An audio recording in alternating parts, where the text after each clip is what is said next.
Chapter 2511, Shocking Appearance at the Shelter. Is Zero Wings Guild leader really so amazing? Graceful Monarch and Purple Rakshasa could not help the skepticism on their faces when they heard Illusory Words' statement. They felt that the cleric was joking. Both of them were familiar with the strength of Shelter One's Zero Wing. They also knew that Zero Wing was a large guild in the outside world. Naturally, the guild leader of Zero Wing should possess extraordinary strength as well, otherwise, an expert of Blue Frost's caliber wouldn't have joined it. However, no matter how they thought about it, they simply could not imagine one individual being capable of turning the tide of the upcoming defensive battle. After all, the defensive battle this time was a large-scale war, not some simple skirmish out in the fields. The opponents they had to face wouldn't be limited to just expert players but would include powerful war weapons and tools as well. In the face of powerful war weapons and tools, Tier 3 players were no different from Tier 2 players. Unless players had an invulnerability skill, they would almost certainly die upon getting attacked. Meet him. He is very amazing. It's no exaggeration to call him a true monster, Illusory Words said, nodding. Upon seeing Graceful Monarch's and Purple Rakshasa's skeptical looks, she smiled helplessly and continued, "With my present skills, I wouldn't last more than 3 moves against him." "Even you can't last more than 3 moves?" Both Graceful Monarch and Purple Rakshasa were astounded at this revelation. Although they couldn't fathom Illusory Words' strength, instinct told them that they had only one viable option if they went up against the cleric. Skip. Aside from escaping, no other option would keep them alive. In fact, the outcome would be the same even if both of them went at her together. However, a monster like Illusory Words was actually saying that she couldn't last more than 3 moves against Zero Wings Guild leader. How could this be possible? If you meet him one day, you'll naturally know whether I am telling the truth or not, Illusory Words said, chuckling. She did not bother elaborating. In response, Graceful Monarch and Purple Rakshasa still maintained a dubious attitude to Illusory Words' statement. However, they did not pursue this matter. Instead, they shifted the conversation to the details of the upcoming defensive battle. During the time Graceful Monarch and the others were discussing among themselves, Shifeng had left the extreme light shelter together with Fire Dance and the others, completely ignorant of the words that Illusory Words had said about him. "Guild leader, are we leaving so quickly? I saw many attribute gemstones on sale at very low prices here. There are even Tier 3 skill and spell books available. It's a huge waste to leave this place so soon," Aqua Rose said when she noticed that Shifeng had no intention of lingering in the extreme light shelter. It would have been fine if she hadn't entered the extreme light shelter. However, after entering it, she discovered that the shelter was a treasure trove. Not only were attribute gemstones 50% cheaper than on the eastern continent, but even Tier 3 skill and spell books, which were incredibly rare on the eastern continent, were available. Although these Tier 3 skill and spell books were all for ordinary skills and spells rather than control or AoE skills and spells, if put up for auction in the various kingdoms and empires, they would still cause a huge uproar. Tons of people would vie to purchase them. After all, the power of Tier 3 skills and spells were significantly stronger than their Tier 2 counterparts. They would be of great help to players when dealing with both players and monsters. "We need to leave at once. Those attribute gemstones and Tier 3 skill and spell books might be precious, but we have much more important things to do," Shifeng said. The Dark Den was a special otherworld. Originally, he thought that it would still be some time before the main continent's various powers started extending their hands toward the Dark Denver. He never imagined that not only had the main continent's powers discovered the Dark Den so soon, but there was even a means of travel between the Dark Den and the main continent already. Others might not realize the implications of this matter, but Shifeng, who had a profound understanding of God's domain, knew just how frightening this matter was. In fact, it wouldn't be an exaggeration to say that the various powers would go crazy upon realizing the Dark Den's benefits. Skill and spell books at the Tier 3 standard and above were incredibly rare in the outside world.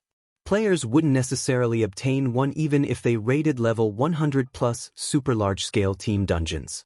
Most other worlds shared the same problem. However, the Dark Den was an exception. Let alone Tier 3 skills and spells, even Tier 3 taboo skills and curses were relatively easily obtainable here. Meanwhile, aside from unlocking the potential of one's mana body, the next fastest way to improve one's combat power would be to learn more Tier 3 skills and spells. Nowadays, competition in God's domain was intensifying, and the various powers were all frantically searching for ways to increase their own strength. With such a perfect opportunity to elevate the combat power of their Tier 3 experts, the various powers would naturally go crazy. While there still weren't many passages linking the Dark Den and the main continent in existence, Feng needed to occupy as many advantages in the Dark Den as he could and accelerate Shelter One's development. Only by doing so would he be able to provide Zero Wings experts with a continuous supply of Tier 3 skill and spell books. Currently, although Shelter One's development was progressing relatively smoothly, it barely ranked within the top 10 shelters of the Dark Denver. It was quite inferior even to the Extreme Light Shelter. Normally, it was incredibly difficult to accelerate the development of a shelter, as it depended on the effort and contribution of the shelter's residents. To accelerate a shelter's development, one had to raise the quality of the players residing in the shelter. For other powers and players, this might be quite a challenge. For the current Feng, however, it wasn't a difficult task at all, because he was already an intermediate master magician, with the ability to construct and strengthen town and city magic arrays. So long as he strengthened Shelter One's magic array and improved its defensive capabilities, the shelter would become a much safer place for players. Then, he wouldn't have to worry about lacking talented players developing in Shelter One. While Feng was trying to find a secluded location to use the 7 Luminaries ring to teleport to Shelter One, a series of explosions came from outside the Extreme Light Shelter. They were so loud that they echoed throughout the entire Extreme Light Shelter. What's going on? Shouldn't there still be several hours before the defensive battle starts? Look over there. A group of people seems to be fighting there. Isn't that hovering elementalist Shelter One's Blue Frost? Who are those people around him? They're so amazing. They actually managed to reduce one of our Dark Den's 3 great elementalists to such a miserable state. The players standing guard on the walls of the Extreme Light Shelter gaped in shock as they looked at a nearby plane. This was because Blue Frost and 24 or so other Tier 3 experts were currently surrounded by a force of several hundred players. Moreover, not only was Blue Frost's side at a complete disadvantage, but by the looks of it, it was also only a matter of time before Blue Frost's side got annihilated. Those were Tier 3 players they were talking about. At this stage of the game, Tier 3 players were existences capable of instant-killing Tier 2 players. This was especially true for a Tier 3 expert like Blue Frost. He could instantly kill a group of Tier 2 players if he wanted to. Now, however, Blue Frost and his team were actually on the defensive, and didn't even have any room to retaliate. Since when did the Sentinel Shelter's people become so strong? Graceful Monarch, who had hurried her way to the top of the shelter's walls, was surprised when she saw the players attacking Blue Frost's team. Others might not be familiar with the several hundred players attacking Blue Frost's team, but she was. These players were experts belonging to the Sentinel Shelter's #1 adventurer team, whom she had clashed with recently. However, back then, the overall strength of this adventurer team was significantly weaker than Blue Frost's team. The adventurer team also had only a little over a dozen Tier 3 experts. There was no way it could match up with Blue Frost's team at all. Now, however, every one of the Tier 2 experts from the Sentinel Shelter had seemingly activated a Berserk skill. They not only possessed frightening basic attributes but could also fly for short periods. Blue Frost's team couldn't shake off these Tier 2 experts even if they wanted to. Wait, that's not right. All those people from the Sentinel Shelter are demonized.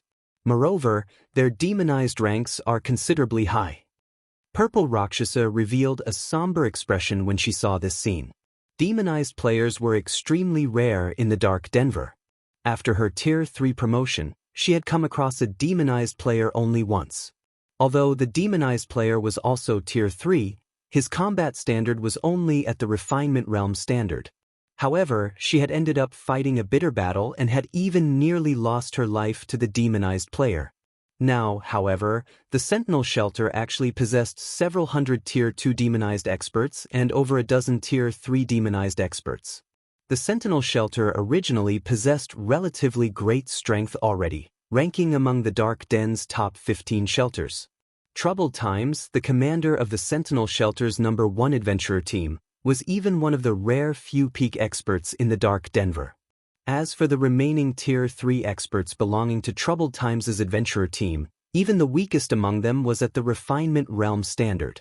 With all of these players demonized, Purple Rakshasa couldn't imagine how Blue Frost's team could survive this battle. While everyone from the Extreme Light Shelter was discussing this matter, Blue Frost and his teammates continuously lost HP. "Frost, have you still not come to your senses?" A level 108, Tier 3 Berserker asked as he quietly watched Blue Frost frantically fending off one attack after another. "The higher-ups have a very high opinion of you and your teammates' potential, hence, they specifically instructed me to avoid harming you all. Why do you think the Tier 3 players on our side still haven't made a move until now?" "Troubled, I admit that you're far stronger than us now, but don't even think about getting us to submit. Moreover, we have long since joined Zero Wing. Why must you keep on targeting us?" Blue Frost retorted as he looked at Troubled Times. "That's right. Zero Wing has treated us well. How can we possibly betray Zero Wing to join you?" Evening Lotus, the female cleric standing beside Blue Frost, said in a determined tone. "It seems you people have resolved yourselves to die." Troubled Times frowned when he heard Blue Frost's and Evening Lotus's words. He then started walking toward Blue Frost and said, "In that case, I'll let you all know just how laughable Zero Wing's strength is before us. Read latest chapters at Wuxia World." After saying so, Troubled Times' body expanded in size, and his skin blackened. 2 horns also suddenly sprouted from his forehead, and the aura his body exuded turned violent. Upon sensing the change to Troubled Times' aura, Graceful Monarch and the others spectating from a distance gasped. They never thought that Troubled Times had actually grown this strong. Just the aura he released already surpassed that of ordinary Grand Lords. Right now, he most likely could wipe the floor with a 100-man team of ordinary Tier 3 players. However, as Troubled Times walked towards Blue Frost's team, a deep voice suddenly appeared from the void. "It seems you're very confident in your strength. In that case, let me see if you really are as strong as you say you are." As soon as this voice appeared, everyone turned to look at its origin. Everyone's eyes landed on a spatial gate that had appeared in midair. To be precise, everyone was looking at the cloaked man carrying 2 longswords walking out of the spatial gate. Chapter 25:12, You're Not Qualified. Who is that guy? He actually arrived here via a spatial gate. How extravagant! Is that guy tired of living? Can't he see that even an expert like Blue Frost is getting cornered? Does he think Troubled Times is a reasonable person? The spectating players inside the Extreme Light Shelter were stunned when they saw Shifeng suddenly appear in the middle of the battlefield. They never imagined that such a situation would occur. Even from several yards away, everyone could clearly sense the frightening aura Troubled Times exuded. The strength he possessed had definitely reached inhuman levels. There was no doubt that the current Troubled Times could defeat Blue Frost in just a handful of moves. In fact, Troubled Times was most likely more than capable of soloing Blue Frost's entire team. Yet, there was actually someone who experienced Troubled Times' domineering strength and still dared to provoke him. A measly Tier 3 player dares oppose our commander? Bastard, you're 100 years too early. I'll let you know now what true strength is. The level 108, Tier 3 shield warrior standing behind Troubled Times bellowed in anger, then raised his shield and axe and charged at Shifeng, determined to let the swordsman know just how powerful the Sentinel Shelter was. This person actually dares provoke Troubled Times just so that he can become famous. With this, nobody in the entire Dark Den can save him. The Sentinel Shelter definitely won't stop hunting him down until he's back to level 0. Wait, that's not right. That person seems to be wearing Zero Wing's guild emblem too. He should be here to rescue Blue Frost's team. What's the point of coming out now? Can't he see just how frightening Troubled Times is right now? Let alone Blue Frost's team, even our Extreme Light Shelter's #1 adventurer team would be no match for troubled times. What can a lone person like him possibly hope to accomplish? At this moment, some players with good eyesight noticed the silver, six-winged emblem pinned on Shifeng's black cloak. However, even after seeing this guild emblem, nobody felt optimistic about this situation. Everyone merely sighed at or ridiculed Shifeng's actions. Before today, with Zero Wing's help, Shelter 1 definitely had a chance to grow into one of the Dark Den's top 3 shelters. However, now that Shelter 1 was faced with the overbearing Sentinel Shelter, it was fated to fall into oblivion. He shouldn't have gone, Graceful Monarch, who was spectating atop the Extreme Light Shelter's wall, muttered to herself. She was initially surprised when she saw Shifeng making an appearance on the battlefield. Afterward, however, she could not help but shake her head and sigh. In the eyes of Tier 2 experts, Shifeng, who was a Tier 3 player, would indeed be considered very strong. However, his current opponents were the Tier 3 demonized experts from the Sentinel Shelter. It seems he has quite the backbone. Purple Rakshasa was surprised as she watched Shifeng land before troubled times. However, if even Blue Frost is struggling against the Sentinel Shelter, what can that guy possibly hope to accomplish? Nobody had a better idea of exactly how powerful demonized players were than she did. Demonized players' basic attributes and physique far surpassed those of regular players of the same tier. One could say that, at this point in time, aside from illusory words, nobody in the entire Extreme Light Shelter could pose a challenge to the Sentinel Shelter. Unfortunately, there was no reason for someone of illusory words' stature to interfere in such an affair. However, when Purple Rakshasa turned to illusory words, who stood beside her, she noticed a heavy and shocked expression appear on illusory words' face. It was as if the cleric had just seen a ghost. Why is he here? Illusory words muttered, her eyes wide with astonishment. Right now, the shock she felt was obvious even to the ordinary players present. Vice Guild Leader Illusory? Purple Rakshasa could not help growing curious as she looked at illusory words. Previously, illusory words had maintained her composure when bathed in troubled times' imposing aura. Now, however, illusory words actually looked shaken after seeing an ordinary Tier 3 swordsman who exuded not the slightest bit of aura. This situation was simply unbelievable. Vice Guild Leader Illusory, do you know that person? Graceful Monarch asked. She, too, could clearly sense illusory words losing her composure. Previously, Graceful Monarch had already carefully observed Shifeng and understood that he possessed considerable strength. However, it was not at a level where experts of her caliber needed to pay much attention. The only thing she found noteworthy about Shifeng was that he was an expert of Zero Wing.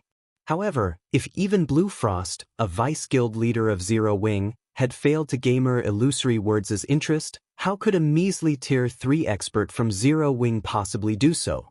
I do. Of course, I do, Illusory Words said, a smile blooming on her face when she saw the curious gazes Graceful Monarch and Purple Rakshasa were directing at her. He's the person I told you about before. He's Zero Wing's guild leader, Black Flame. As soon as Illusory Words mentioned the name of Black Flame, Graceful Monarch and Purple Rakshasa were momentarily stunned. Vice Guild Leader Illusory, you're saying that he is Zero Wing's guild leader? Purple Rakshasa instinctively denied the truth of Illusory Words' statement.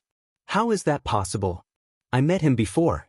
Let alone the aura of a Tier 3 player, even the mana fluctuations he is giving off are very weak for a Tier 3 player. How can he possibly be the monster you mentioned? In God's domain, all expert players would exude an aura of strength. After they reached Tier 3, the mana fluctuations their bodies caused would also become much more difficult to hide. Moreover, even if a player managed to conceal those mana fluctuations, an expert's instincts would still warn them if they were standing before an opponent with monstrous strength.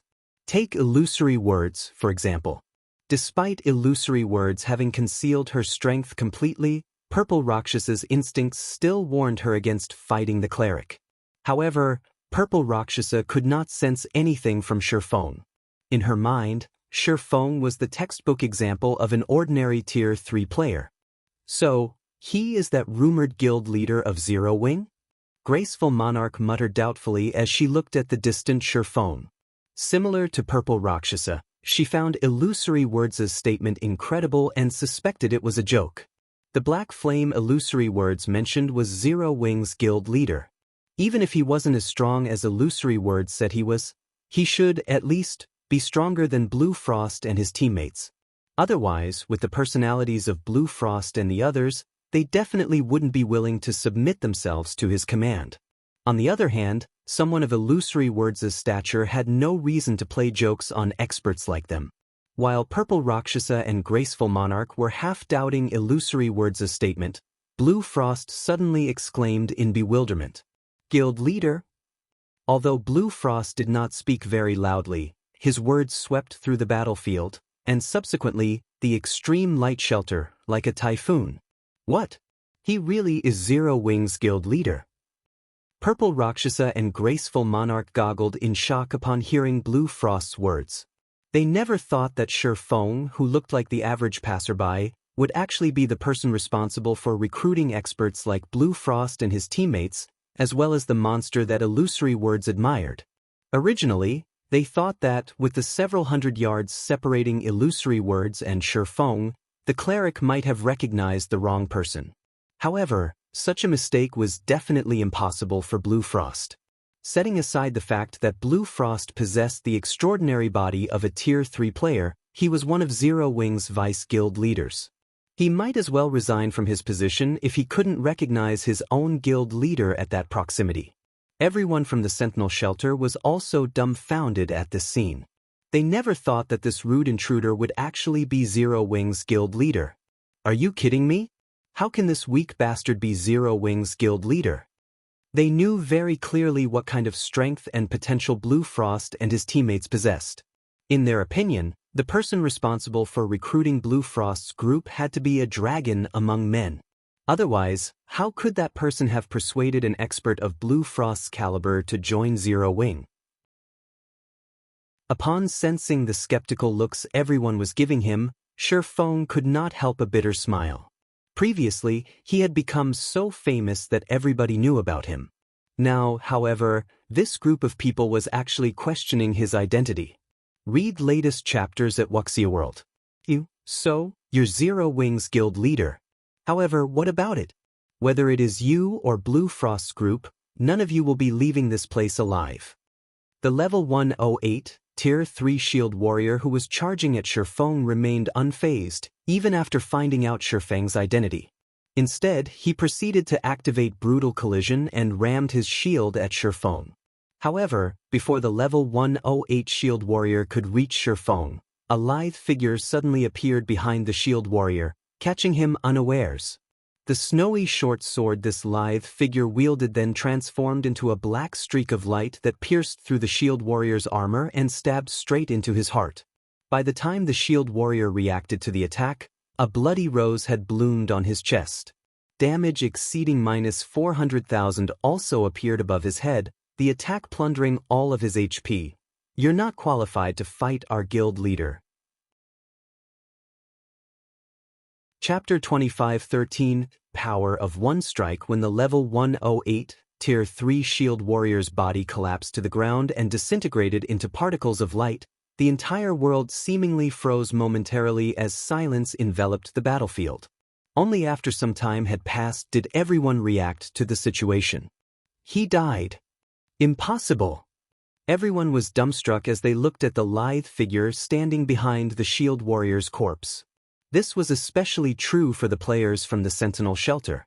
Their mouths were hanging wide open in shock because nobody knew better than they did just how much HP and defense the fallen shield warrior possessed.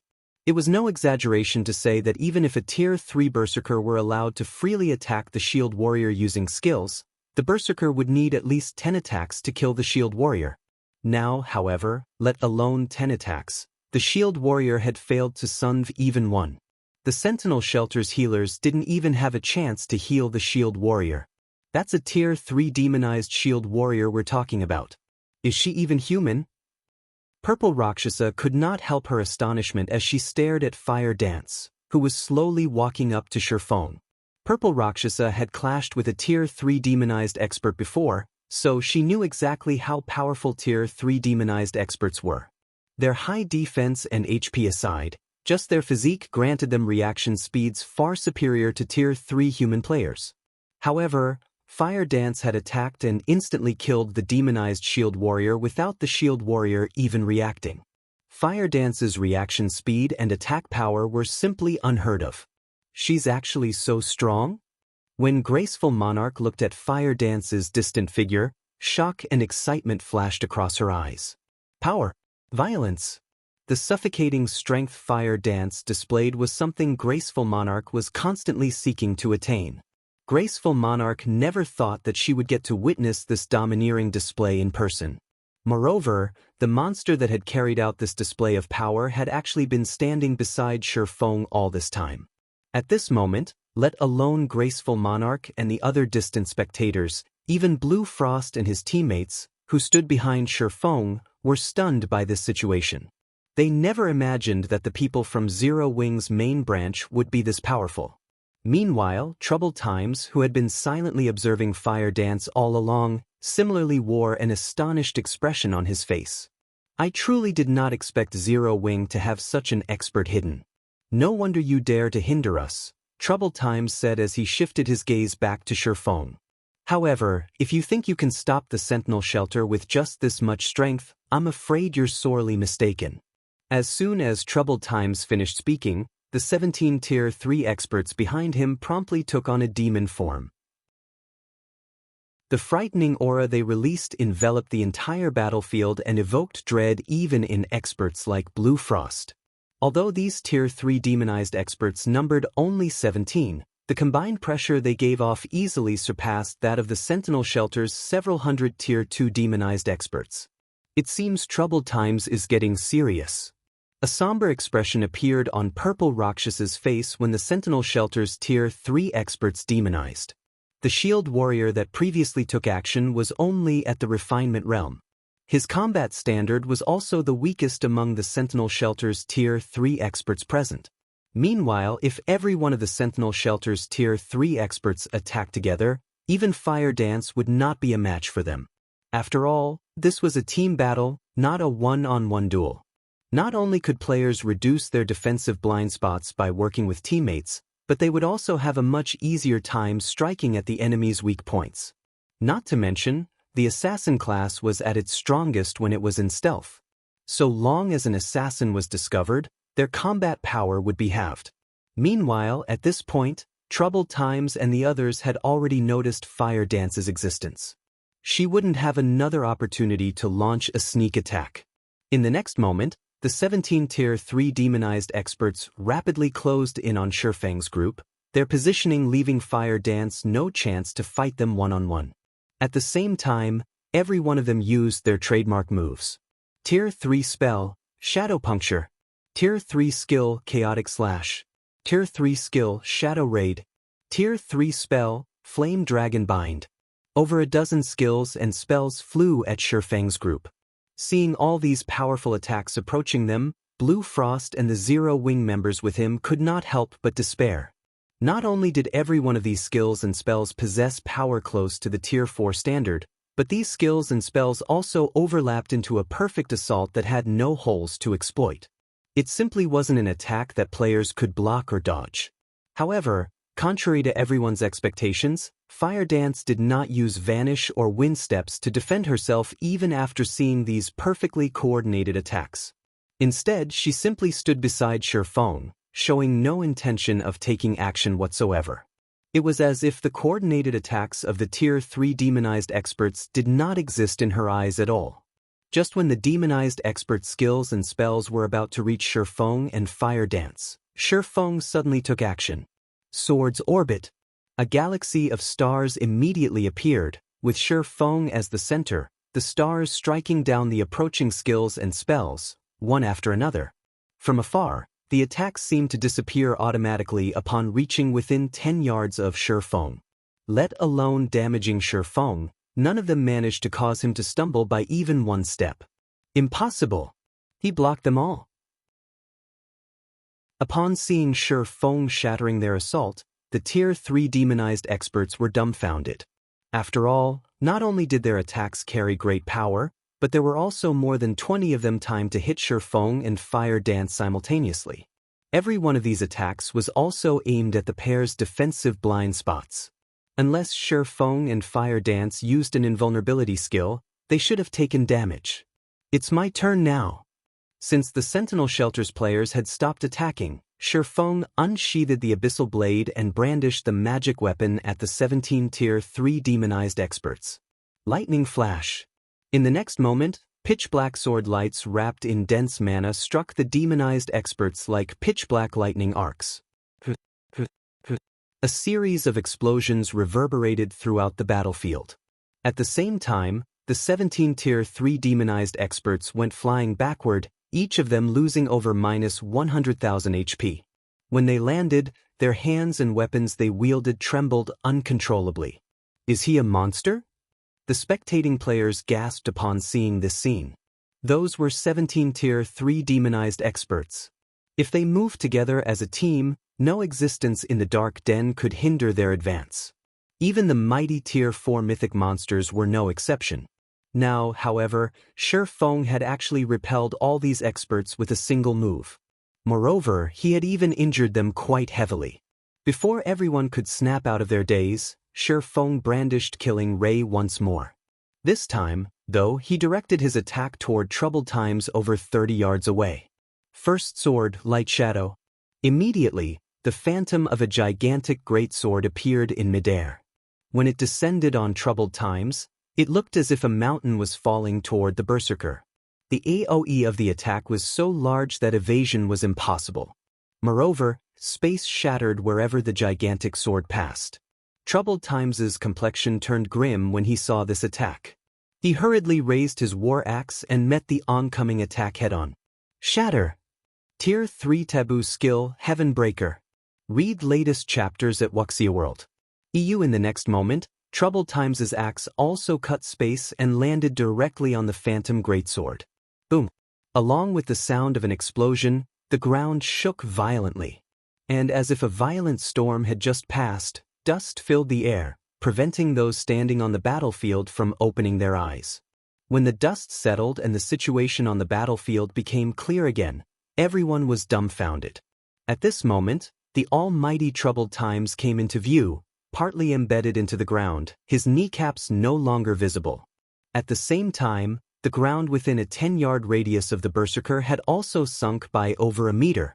As for Troubled Times himself, he had also lost more than 1/5 of his HP. Chapter 25:14. Not to be trifled with. As the dust settled on the battlefield, the watching players from the Extreme Light Shelter, who had assumed that Shifeng's group was in for a bitter battle, were dumbfounded as they stared at Troubled Times embedded in the ground. Is he really a Tier 3 player? They had all felt Troubled Times' aura after he had taken on his demon form. It was strong enough to rival Grand Lords of the same level. Combined with the Berserker's profound combat techniques, he could kill Tier 3 experts with little to no effort. Tier 3 players had no hope against him. Only experts who had reached Tier 4 would have the power to suppress a monster like Troubled Times. And yet, Shifeng, who looked ordinary and didn't even have the aura of a Tier 3 player, had overwhelmed the Berserker with brute strength. Everyone watching felt as if the main god system were joking with them. He's actually this strong? When Purple Rakshasa and Graceful Monarch saw Troubled Times's embedded figure, their minds went blank. Although illusory words had told them that Shifeng was monstrously strong, even going so far as to insist that she was no match for the swordsman, they hadn't believed it. First, Shifeng had repelled 17 Tier 3 demonized experts with one move. Then, he had used another move that tore space apart and left Troubled Times heavily injured. The man's strength was simply unheard of. With just this ridiculous strength, Shifeng was more than capable of making fools of 100 Tier 3 players. When demonized, Troubled Times enjoyed inhuman basic attributes. If any other Tier 3 player had stood against Shifeng's attack, they would have instantly perished. In other words, Shifeng was powerful enough to instant-kill Tier 3 players. There was almost no difference between Tier 2 and Tier 3 before him. At most, Tier 3 players were slightly stronger ants. Purple Rakshasa and Graceful Monarch now, more or less, understood why Illusory Words admired Shifeng, declaring that he alone could change the tide of the upcoming war. Sure enough, he's grown stronger. While Illusory Words watched Shifeng, who stood proudly among the Sentinel Shelter's players, she couldn't contain her bitter smile. After the battle on Dragonheart Island, the various superpowers had recognized Shifeng as a peerless monster, one not to be provoked, but they had continued their development since then. Adding to the fact that they had stronger foundations than Zero Wing, Illusory Words had been sure that she should have caught up to Shifeng a little. She had never imagined that the distance between her and the swordsman had grown. She had been humble when she had told Graceful Monarch and Purple Rakshasa that she wouldn't last more than 3 moves against Zero Wing's guild leader. In truth, she had been confident that she shouldn't have any issues taking 5 or 6 hits from Shifeng. She had recently obtained a bloodline, and her life rating was beyond that of an ordinary Tier 3 player, after all. Her basic attributes had also substantially increased. But now, she realized how sorely mistaken she had been. When Shifeng's attack had torn apart space itself, she realized that his strike had Tier 4 power. Combined with the attack's large AoE and high attack speed, she knew she didn't have a prayer of dodging or blocking the attack without an invulnerability skill or spell. Naturally, Blue Frost and his teammates were dazed after seeing the outcome of the exchange between Shifeng and Troubled Times. They didn't react like Zero Wing members at all. "Blue, is that really our guild leader?" A level 108, Tier 3 Guardian Knight prodded Blue Frost. When they heard the question, several other recent additions to the guild turned to their vice-guild leader with curious looks. Aside from Shelter One's good development prospects, they had joined Zero Wing because of Blue Frost's individual strength. They didn't view Zero Wing's larger branches in the outside world as important. Many of the Dark Den's shelters had allied with powers from the outside world too. Aside from financial support, Shelter One didn't receive any benefits from Zero Wing's main branch. Their connection was far weaker than the other shelters that had outside power support. This was precisely the reason that they doubted the main branch's strength. After witnessing Shifeng's display, however, even a fool could tell that Zero Wing was no simple guild. With such a powerful guild leader, they were confident that Shelter One would eventually grow into one of the Dark Den's top 3 shelters. "He's our guild leader, Black Flame," Blue Frost muttered, replying to his teammate's question. But as he stared at Shifeng, he couldn't help but question his own memory. The power the swordsman had just used was too overwhelming. The man was nothing like the Shifeng he remembered. When Shelter One's Zero Wing members heard the confirmation, their eyes lit with excitement. Before they could celebrate, however, Troubled Times pulled himself out of the crater around him, glaring at Shifeng with a grim expression. If he hadn't blocked that attack with a Tier 3 taboo skill, he would have lost more than half of his HP. "It seems that I've underestimated you, Frost. With such a guild leader to back you up, you're out of my reach, but don't think this one failure will be enough to stop the Sentinel Shelter's advance. Demon players will only grow stronger as time passes. Our next meeting will be the end of Shelter One," Troubled Times said, sneering at Blue Frost. He then shouted to his teammates, "Everyone, retreat." Following their orders, every player from the Sentinel Shelter turned and fled. They gave Shifeng and Fire Dance no opportunities to strike. When Blue Frost heard Troubled Times' warning, however, he paled. Meanwhile, the Extreme Light Shelter's members couldn't help but shake their heads and sigh. As Troubled Times had said, demon players and ordinary players were on different levels. Demon players could continue to upgrade their demon rank, bolstering their combat power as time passed. Shifeng might be able to stop the Sentinel Shelter's demon players right now, but how long could he continue to do so? Moreover, Shifeng was Zero Wing's guild leader. He couldn't stay in the Dark Den indefinitely. Once he left, Shelter One, which constantly fought the Sentinel Shelter over resources, would suffer. "You're not wrong, but that only holds true if you escape with your lives," Shifeng growled, watching Troubled Times preparing to flee. Demon players could increase their combat power by raising their demon rank, but they had a fatal flaw. They couldn't afford to die. Once a demon player died, they'd lose a significant fraction of the strength and reputation they had built up. It was a problem that constantly plagued demon players. I admit that you're exceptionally powerful, guild leader Black Flame, but if we focus on escape, how many of us can you really kill? You're better off saving your energy.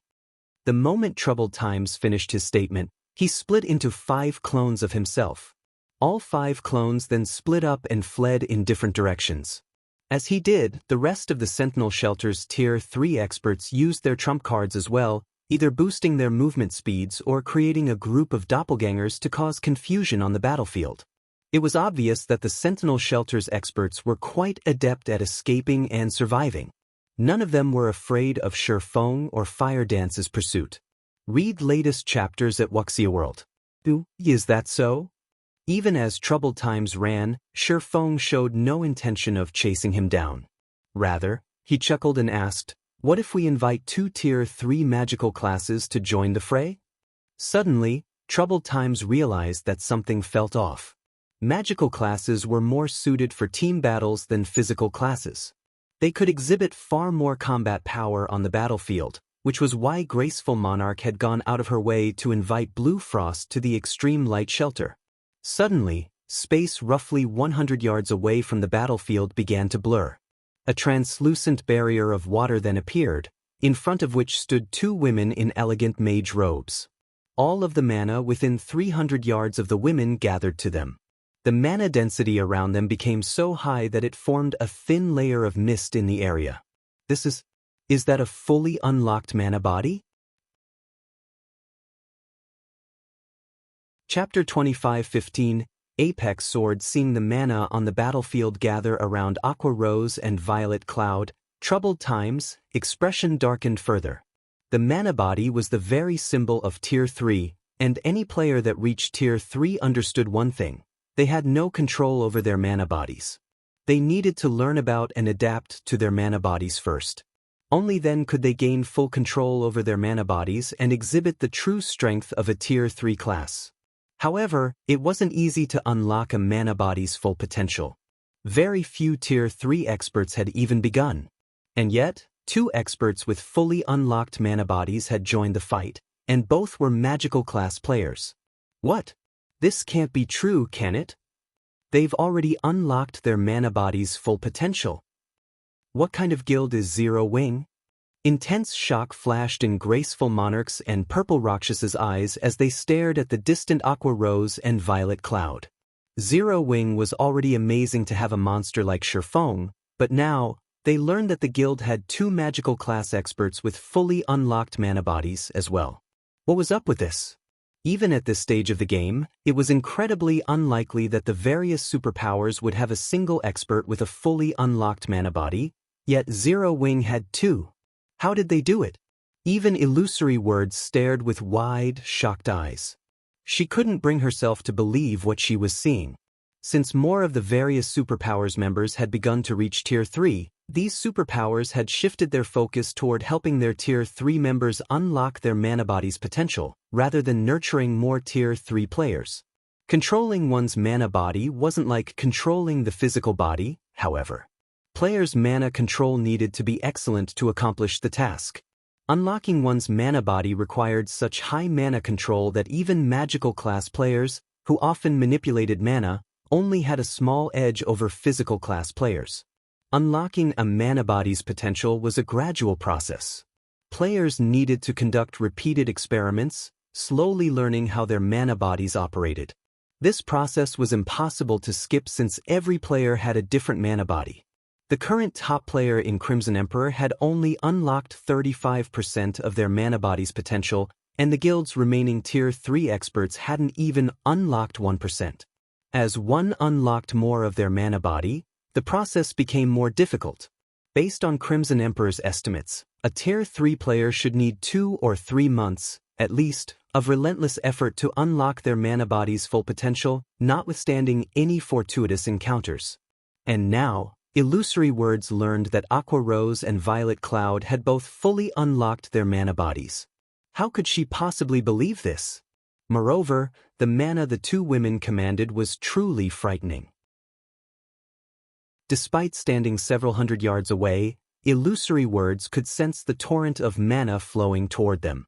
It felt like watching whales take a breath of air. Those two women were practically moving mana engines. Before anyone could recover from their daze, Aqua Rose and Violet Cloud had finished chanting the final verses of their incantations.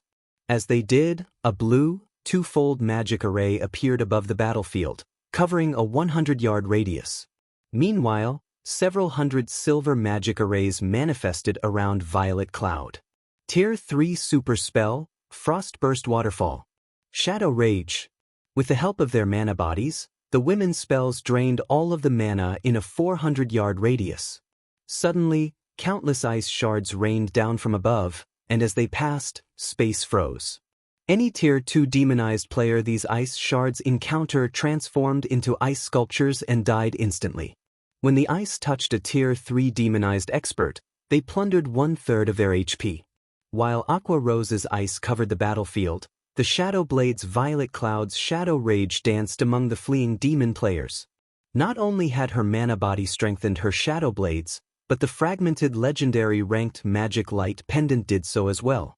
300 Shadow Blades, with power approaching the Tier 4 standard, struck the Sentinel Shelter's fleeing members. The blades were so powerful that not even Tier 3 experts could block them without taking some damage. The Tier 2 players didn't even have time to resist before they died. For a time, the several hundred fleeing players from the Sentinel Shelter transformed into ice sculptures or were shredded by the Shadow Blades. They all transformed into particles of light. Not even the running Tier 3 experts could escape death. Despite the world of ice and light the battlefield had become, none of the Extreme Light Shelter's spectating players found the scene beautiful. They only felt fear and dread as they gazed at the destruction. Everyone already knew that magical class players could exhibit far greater combat power on a battlefield than physical class players, but they couldn't help the shock they felt as they watched the two women destroy their enemies. Aqua Rose and Violet Cloud had only used a total of 2 spells, after all. Despite such a large-scale bombardment, not only hadn't the women's attacks harmed their allies, but they had also drastically reduced the number of players from the Sentinel Shelter. Only 4 seconds had passed since they had cast their spells, yet they had slain over 200 players. Moreover, the death toll climbed as more time passed. Not even a 100-man team of Tier 3 experts would prove this effective.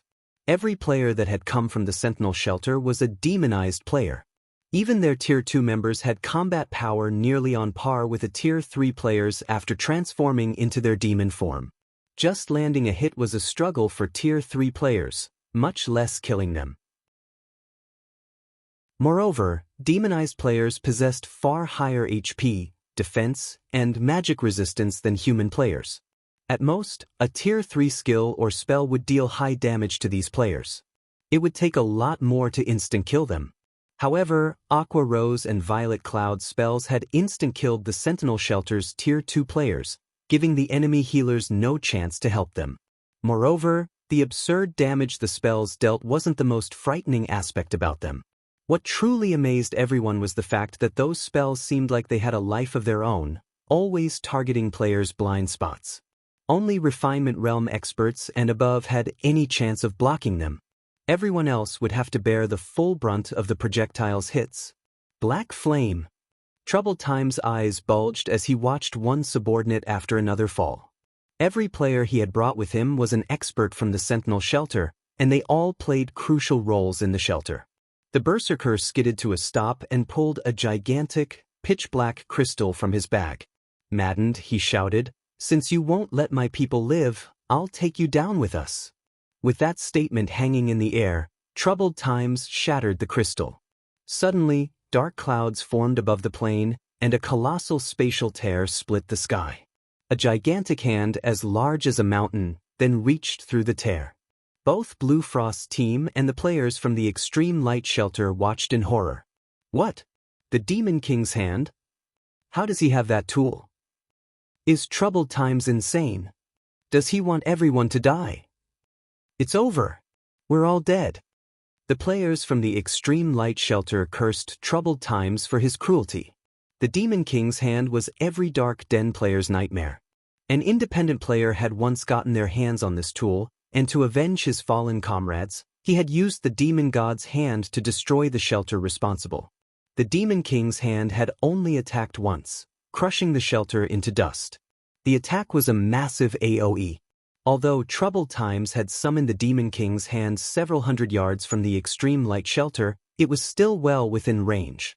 Even illusory words felt the presence of death surround her, not to mention the shelter's residents. Unfortunately, it was too late to run. The spell had already taken shape, and even space would freeze under a Tier 5 spell's influence. Read latest chapters at Wuxia World. Yushi couldn't even use instantaneous movement to flee. Even if she could, she wouldn't have time to escape the spell's AoE.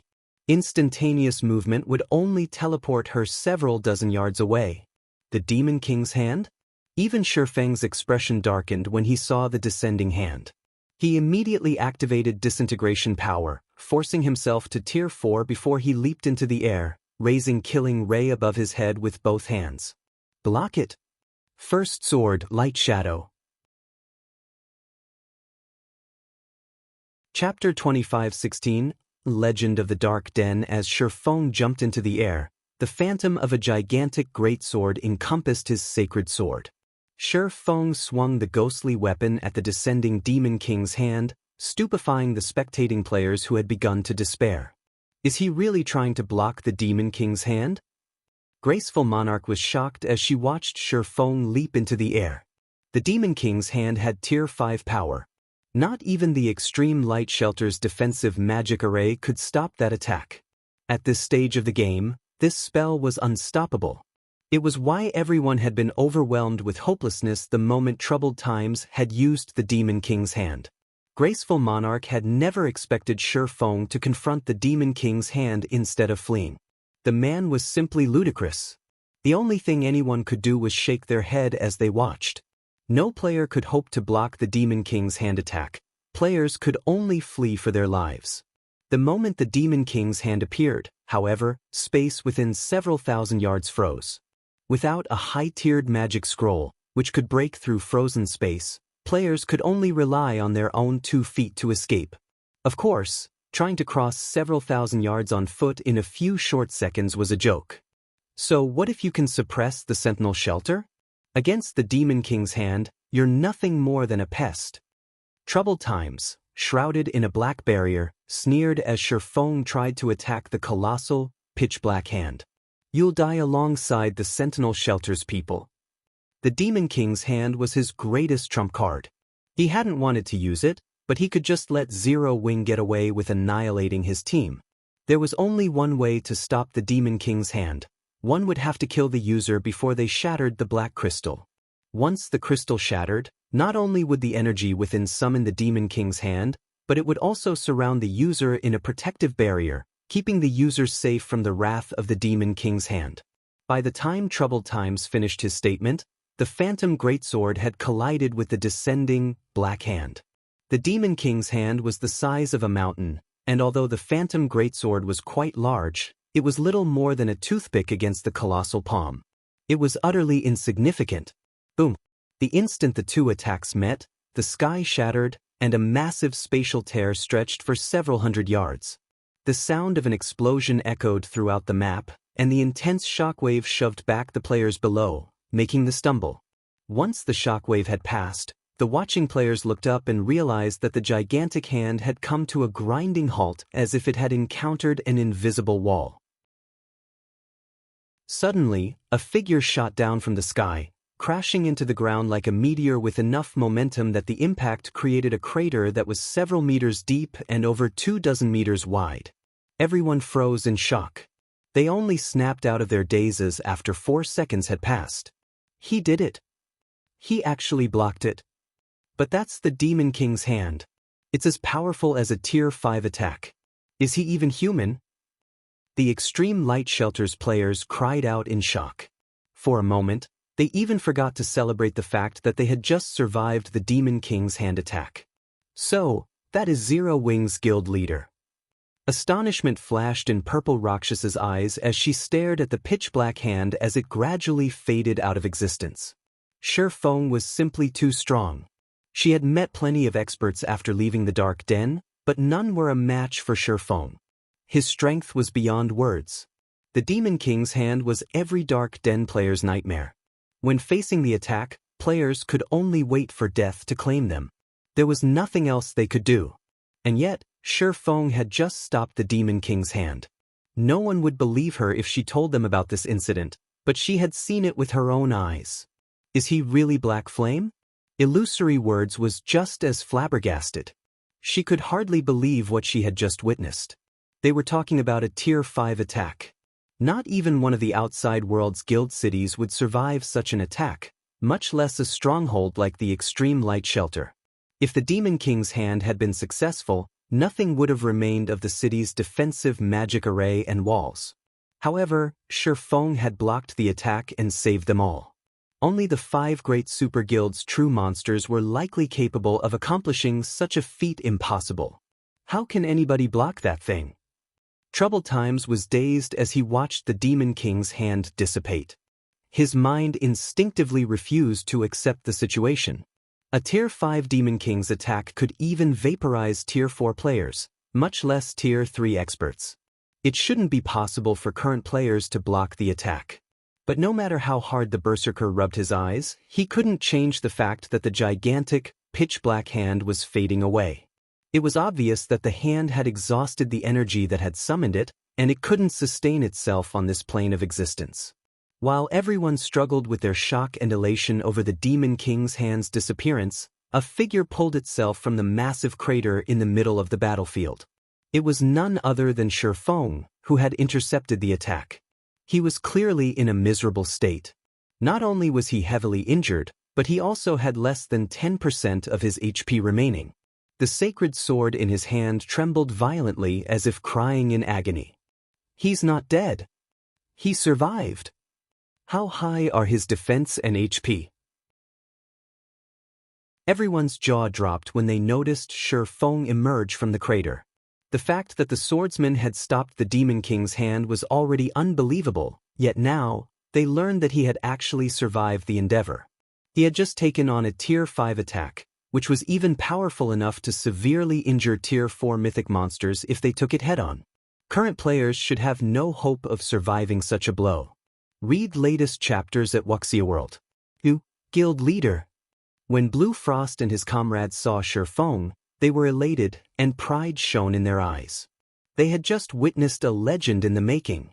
And their guild, Zero Wing, was responsible for it. Both Shifeng and Zero Wing would become legendary names throughout the Dark Den as word of this spread. Chapter 25:17. Fame spreads across the Dark Den. Everyone was astounded that Shifeng had survived after countering the Demon King's hand, but the player in question only breathed a deep sigh of relief. Thank goodness the Demon King's hand's power is barely at Tier 5. If it had been stronger, not even Void Shield would have saved me. Glancing at his HP bar, Shifeng realized he had very nearly lost his life. Had an expert with a fully unlocked mana body summoned the Demon King's hand instead of Troubled Times, he wouldn't have even had a chance to resist. In God's domain, magic tools' effects varied depending on the state of a player's mana body. When a player with a locked mana body used a magic tool, its effects would be minimized, but if a player used their mana body's mana to activate a magic tool, they could elevate its power. If a Tier 5 expert had used the Demon King's hand, they would have likely boosted its power to the peak of Tier 5. Fortunately, Troubled Times hadn't unlocked his mana body's full potential yet. With his disintegration armor's help, Shifeng had forced himself to Tier 4, but his strength was nowhere near Tier 5, even after using Holy Annihilation's first sword. At best, his Light Shadow had peak Tier 4 power. To attack with Tier 5 strength, he'd have to master the second sword, Holy Devour. A large part of the reason for his miserable state was the fact that he hadn't yet perfected Light Shadow. Although he still wouldn't have wielded Tier 5 power even if he had perfected the technique, pushing it to its limits. It only would have saved him from most of the damage he had suffered in countering the Demon King's hand. But that counterattack was his current limit. Even after forcing himself to Tier 4, executing Light Shadow perfectly was practically impossible. Mana techniques weren't like combat techniques. They focused on mana manipulation. With a combat technique, the stronger a player's physique was, the easier it would be to execute. In other words, higher-tiered players had an easier time using their combat techniques. However, the opposite was true for mana techniques. The higher-tiered a player was, they would have access to more mana to control, and as a result, controlling mana became more difficult as players reached higher tiers. Just using Light Shadow at Tier 4 had depleted more than half of his concentration. His consumption rate had been many times higher than when he used the technique at Tier 3. "Since you're done, Commander Troubled, it's my turn." Shi Feng snapped, shifting his gaze to the dazed berserker a short distance away. Shi Feng hadn't been loud, but when the Sentinel Shelter's survivors heard him, their scalps went numb as fear overcame them. Even Troubled Time's instincts screamed at him to run, and he took an involuntary step back for each step Shi Feng took toward him. This swordsman was monstrously strong. The man had actually survived a hit from the Demon King's hand. Troubled Times couldn't even imagine what he could do against Shi Feng. Although he knew that Shi Feng was on his last leg after countering the Tier 5 attack, and he could probably kill the swordsman with a normal attack, he was afraid. He was even terrified of trying. No one could guarantee that Shi Feng didn't have another trick up his sleeve. Moreover, demon players paid a much greater price than human players when they died, especially demon viscounts like Troubled Times. The crowd only gasped as they watched. He can still fight in such a state? Graceful Monarch's mind was blown when she sensed Shi Feng's aura, which was growing stronger, not weaker. Even she was confident that she could easily defeat Shi Feng in his current state, not to mention the demonized Troubled Times, but when she looked at the swordsman as he slowly approached Troubled Times, her instincts warned her to flee. "Black Flame, I surrender. But don't you dare assume that Sentinel Shelter will just give up. It won't be long before our shelter takes Shelter 1 for our own." Troubled Times growled, mustering some courage. The berserker then pulled an ancient, silver magic scroll from his bag and activated it without hesitation. The spell immediately rent space before him. Rather than an endless void, however, players saw a burning forest within the tear. They also caught glimpses of a city enveloped in darkness among the burning trees. A boundary breaker scroll? Shi Feng was slightly surprised to see the spatial tear. He had never thought Troubled Times would have such a precious scroll. The Boundary Breaker Scroll was one of God's domain's super-rare ancient magic scrolls. As long as one had a location's coordinates, they could teleport to that location from anywhere in the game, even from another world or continent. The scroll would even prove effective in frozen space. It was an invaluable tool that players could even use to flee from Tier 5 monsters. Players and powers in the past had even spent 5,000 gold on a single Boundary Breaker scroll, and even then, very few players had been willing to sell their scrolls. "Just you wait, Black Flame. The next time we meet, your Shelter 1 will fall," Troubled Times promised, sneering at Shi Feng. He then jumped through the spatial tear, vanishing from the Dark Denver. Every player from the Extreme Light Shelter and Blue Frost's team was stunned. None of them had expected Troubled Times to escape after his ruthless rambling. Moreover, he had fled without a second thought. Troubled Times was known for his courage in the Dark Denver. If he had the slightest chance of victory, he'd continue to fight to the bitter end, and yet, was that really Troubled Times? His reaction wasn't unusual. If I were in his shoes, I would have fled from the guild leader as well. Not even a Demon King's hand could defeat Black Flame. What could Tier 3 players like us possibly do to him? Black Flame is amazing. With a guild leader like that, Zero Wing will never have to worry about its development. I wonder if Shelter 1's Zero Wing is still recruiting members? If it is, I'm definitely applying. After a brief moment of silence, a commotion erupted throughout the Extreme Light Shelter as everyone discussed Troubled Times' escape. They also expressed their admiration for Shi Feng, and quite a few players, who had been developing in the shelter for some time, began to consider moving their bases to Shelter 1 and joining Zero Wing. Shi Feng's presence was even more than enough to deter superpowers from attacking Shelter 1. Furthermore, Shi Feng wasn't Zero Wing's only monstrously strong player. If they could learn from these monsters, they'd quickly grow stronger. He still got away in the end? Blue Frost frowned as he watched the spatial tear disappear. Read latest chapters at Wuxia World. Although he was surprised with how decisively Troubled Times had fled, the man's actions had been well within reason. Shifeng's strength had just been that astonishing. There was nothing surprising about how much Troubled Times feared Shifeng, going so far as to run, even knowing that Shifeng had almost no combat power remaining. While almost everyone viewed Troubled Times' ruthless promise as nothing more than an attempt to salvage his reputation, Blue Frost knew that he hadn't been joking. The Dark Den offered demon players an unimaginably advantageous environment, and now that Troubled Times had seen the depths of Zero Wing's strength, he would be absolutely confident of overcoming the guild the next time he attacked. Moreover, the fact that the Berserker had used one precious tool after another proved that a great power supported the Sentinel Shelter. If they didn't deal with this properly, Shelter 1 would face true danger. Escape?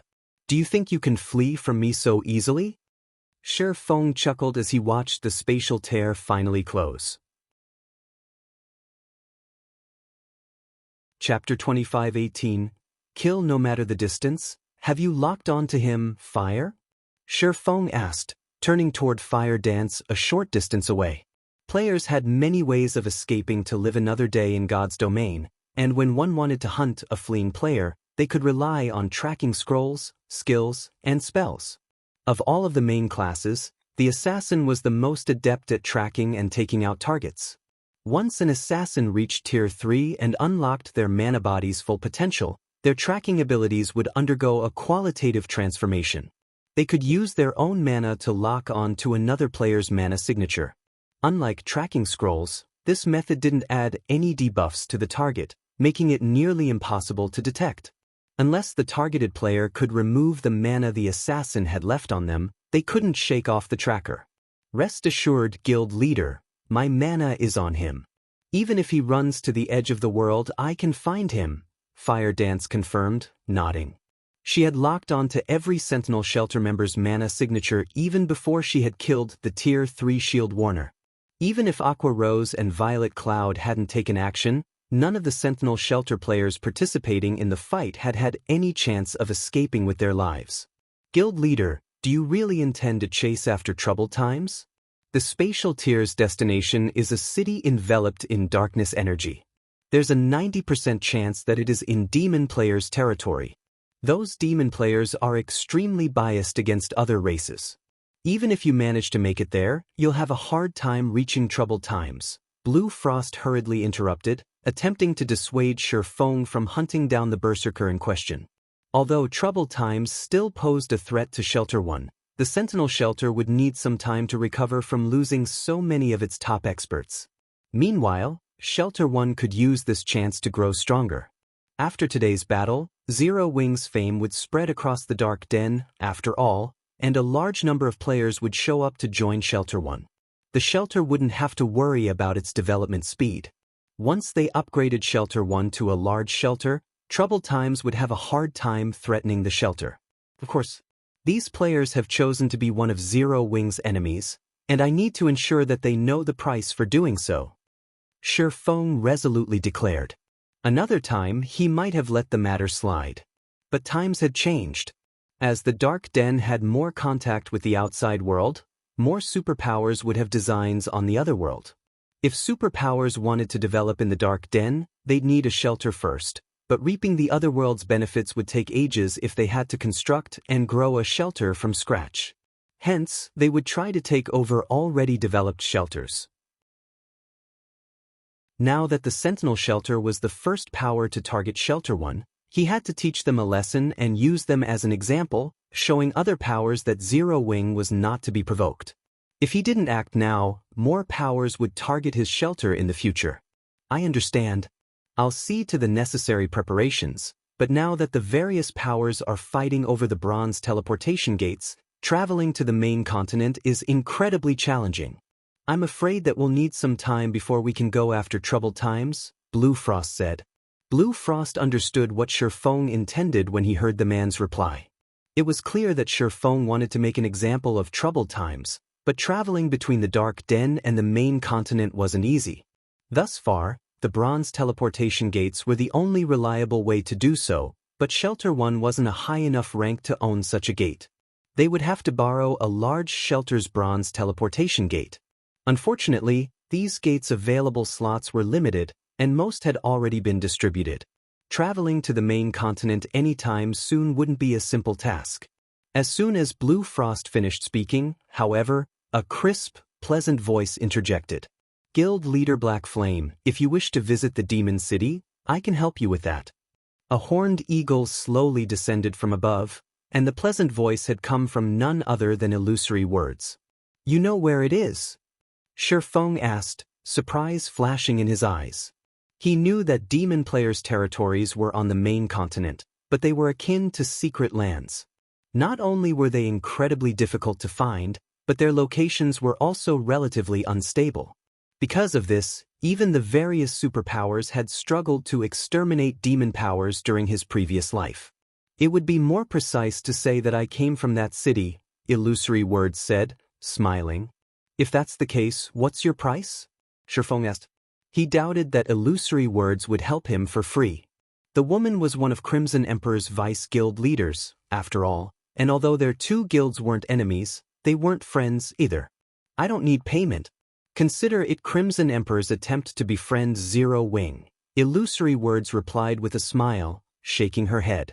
Alright, as long as Crimson Emperor doesn't provoke Zero Wing will avoid clashing with Crimson Emperor, Shifeng agreed with a nod. I'll have to thank you then, Guild Leader Black Flame. I will report this to my superiors later, Illusory Words said. She breathed a sigh of relief the moment Shifeng agreed to her proposition. Before you go there, however, I must warn you. Demon's Heart, an up-and-coming dark guild, rules over that demon city. The guild had been developing rapidly in the Ten Saints Empire. It's almost like it just appeared out of thin air. Even the super guild Battle Wolves has suffered heavy losses against Demon's Heart. Since Troubled Times has the city's coordinates, I assume that he has quite a close relationship with the Dark Guild. That demon city happens to be Demon's Heart's main headquarters. Demons control the entire map, in fact. The demonic residents target and attack any non-demon player they find. You should avoid exploring too much of the map if you wish to slay Troubled Times. While Illusory Words had explained the situation, Blue Frost, who had initially approved of the hunt, revealed a grim expression. They might not have had an issue if Troubled Times' relationship with Demon's Heart had been only on the surface, but it'd be a different story if he were close with the Dark Guild. Even super guilds had a headache when it came to Demon's Heart. If Troubled Times hid within the Dark Guild's headquarters, trying to hunt him down would be suicidal. Demon's Heart? So, that's why he was so confident. Realization dawned on Shifeng. Read latest chapters at Wuxia World. Demon's Heart had been one of the 6 great dark guilds in God's domain during his past. The entire guild consisted of demon players, and although it didn't have as many players as other superpowers, every member had extraordinary combat power. Ordinary players had had no chance against them. Many super guilds had suffered huge losses at the hands of Demon's Heart back then. The Dark Guild had even slain several super guilds' guild leaders. It was practically as powerful as the 5 great super guilds. As far as Shifeng could remember, Demon's Heart had begun to grow stronger around this time during his previous life, too. If Troubled Times thinks he can take Zero Wing on just because he's got a powerful backer, he is sorely mistaken. When Shifeng recalled Troubled Times' bold exit, he sneered. He turned to Illusory Words, asking, Vice Guild Leader Illusory, how many people can you help me transport to the main continent? I don't have many slots available. May I know how many people you wish to take with you, Guild Leader Black Flame? If I don't have enough, I can borrow some slots from other guilds, Illusory Words offered after giving the matter some thought. A little over 300. Chapter 25:19, Descending Toward Demon Territory, over 300? Illusory Words could not help but be stunned when she heard how many players Shifeng planned to take with him. As far as she was concerned, Shifeng would be lucky to take 20 experts with him. They were talking about infiltrating demon territory, after all. Not only did powerful monsters wander the map, but there were also many powerful demons and demon players in the area.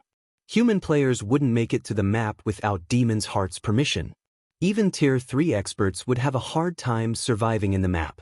Once a human player was discovered, they'd be persecuted by an endless number of demon players. Meanwhile, one would have to be stealthy and wait for the opportune moment to strike if they wanted to slay a specific player in the map. Shifeng, however, wanted to take over 300 players with him on his hunt for troubled times. Evading detection in demon territory would be nearly impossible with such a large group. Are you not capable of transporting so many people? Shifeng asked when he noticed Illusory Word's astonished expression. Since he was heading back to the main continent, Shifeng couldn't leave the Hell Legion stuck in the Dark Denver. Moreover, he wanted to make an example of troubled times. If he killed the Berserker off in secret, the man's death wouldn't become the deterrent he wanted. He needed the kill to have enough fanfare that it would prevent other powers from targeting Shelter 1 in the future. Although demon territories were akin to forbidden lands for ordinary expert teams, his was no ordinary team. It was Netherworld Empires, one of the 5 great super guilds in God's domain, strongest trump card legion. The very idea that the Hell Legion couldn't move throughout demon territory was a joke. It's possible, but I'll need some time. Would you be willing to wait a while, Guild Leader Black Flame? Illusory Words asked after snapping out of her daze. How long will you need? Shifeng asked. I should be able to arrange it within roughly 6 hours, Illusory Words confidently replied. Alright, I'll have to trouble you then, Vice Guild Leader Illusory. Shifeng breathed a sigh of relief when Illusory Words said she'd only need 6 hours or so. Fire Dance had used her mana to lock onto troubled times, but the technique wouldn't last long. At most, her mana would remain on her target for 2 days. After that, her mana would leave troubled times, and hunting him down would be almost impossible. Once Illusory Words and Shifeng had finished their discussion, the Vice Guild Leader left the extreme light shelter atop her flying mount to see to the necessary preparations. Meanwhile, Shifeng led Blue Frost and the others into the shelter to rest while he waited for Illusory Words to contact him. While they rested in the extreme light shelter, news of Zero Wing's battle with the Sentinel shelters spread like wildfire. For a while, all of the Dark Den was in an uproar over the event. No one had ever thought a player could counter a demon god's hand and scare the Sentinel shelter's strongest expert, Troubled Times, away. While this news spread, word of Shifeng's hunt for Troubled Times shook the Dark Den's various shelters. It was a hot topic among countless players in the otherworld. What? Zero Wing is going to hunt down Troubled Times? How ruthless! But I like it. If Zero Wing succeeds, the Sentinel shelter is as good as finished. That shouldn't be possible. Troubled Times is no fool. Once he discovers a marker on him, he'll just wait in the city until it disappears. Zero Wing won't be able to reach him. That's why the guild is taking over 300 players on the hunt. I bet that Zero Wing won't hesitate to kill him even in a city. Troubled Times is pitiful. With so many experts going after him at the same time, he has no chance of surviving. I don't think Troubled Times will lose everything. I'm sure he'll take all of those experts with him to the grave. It really makes you wonder what Zero Wing is thinking by pulling such a crazy stunt. Zero Wing's generosity equally shocked and confused the Dark Den's players. They had never thought that Zero Wing was ruthless enough to gamble the lives of 300+ experts just to take out a defeated general. Even if Zero Wing succeeded, the guild would suffer massive losses. Lava Valley, Demon City, several middle-aged men, one of which was none other than Troubled Times, the commander of the Sentinel Shelter's #1 adventurer team, sat around a table in one of Demon City's high-class bars. Commander Troubled, the Zero Wing you spoke of is insane. The guild actually plans to come here just to deal with you. It's just 300+ experts. If they dare come to this city with so few players, they'll be wiped out before they even reach the city gates. I know, right? We're in demon territory. Zero Wing's experts won't even get past the several large adventurer teams in the surrounding area. Even if they're lucky enough to make it here, Demon's Heart controls this city. Even dragons would have to lay low here. When the middle-aged men around Troubled Times heard this, they all laughed. The Sentinel shelter was no match for Zero Wing in the Dark Den, but it would be a different story in Demon City. Even if Zero Wing's 300+ experts magically appeared in the city, they couldn't touch Troubled Times. Attacking a player in Demon City meant declaring war against Demon's Heart. Right, Elder Heart, when will Vice Guild Leader Light return? Troubled Times asked a level 108, Tier 3 Elementalist. Does he need anything of me? The Vice Guild Leader is currently meeting with an important person, so he told us to rest for now. He's already commissioned the city's large adventurer teams to deal with the Zero Wing issue, rest assured. I doubt you'll even get to see Zero Wing's experts by the time this has been settled, the elementalist named Furious Heart replied, smiling. The city's large adventurer teams are getting involved? The news allowed Troubled Times to breathe a sigh of relief. Demon City's large adventurer teams wouldn't be able to harm Feng in the outside world. At best, they might take out Zero Wing's other experts, but in demon territory, non-demon players were severely suppressed. They wouldn't be able to use their berserk skills. In other words, the terrifying berserk skill Feng had used in the Dark Den wouldn't be available to him. Feng would have to face a large number of demon players and a few that had basic attributes on par with or greater than Troubled Times.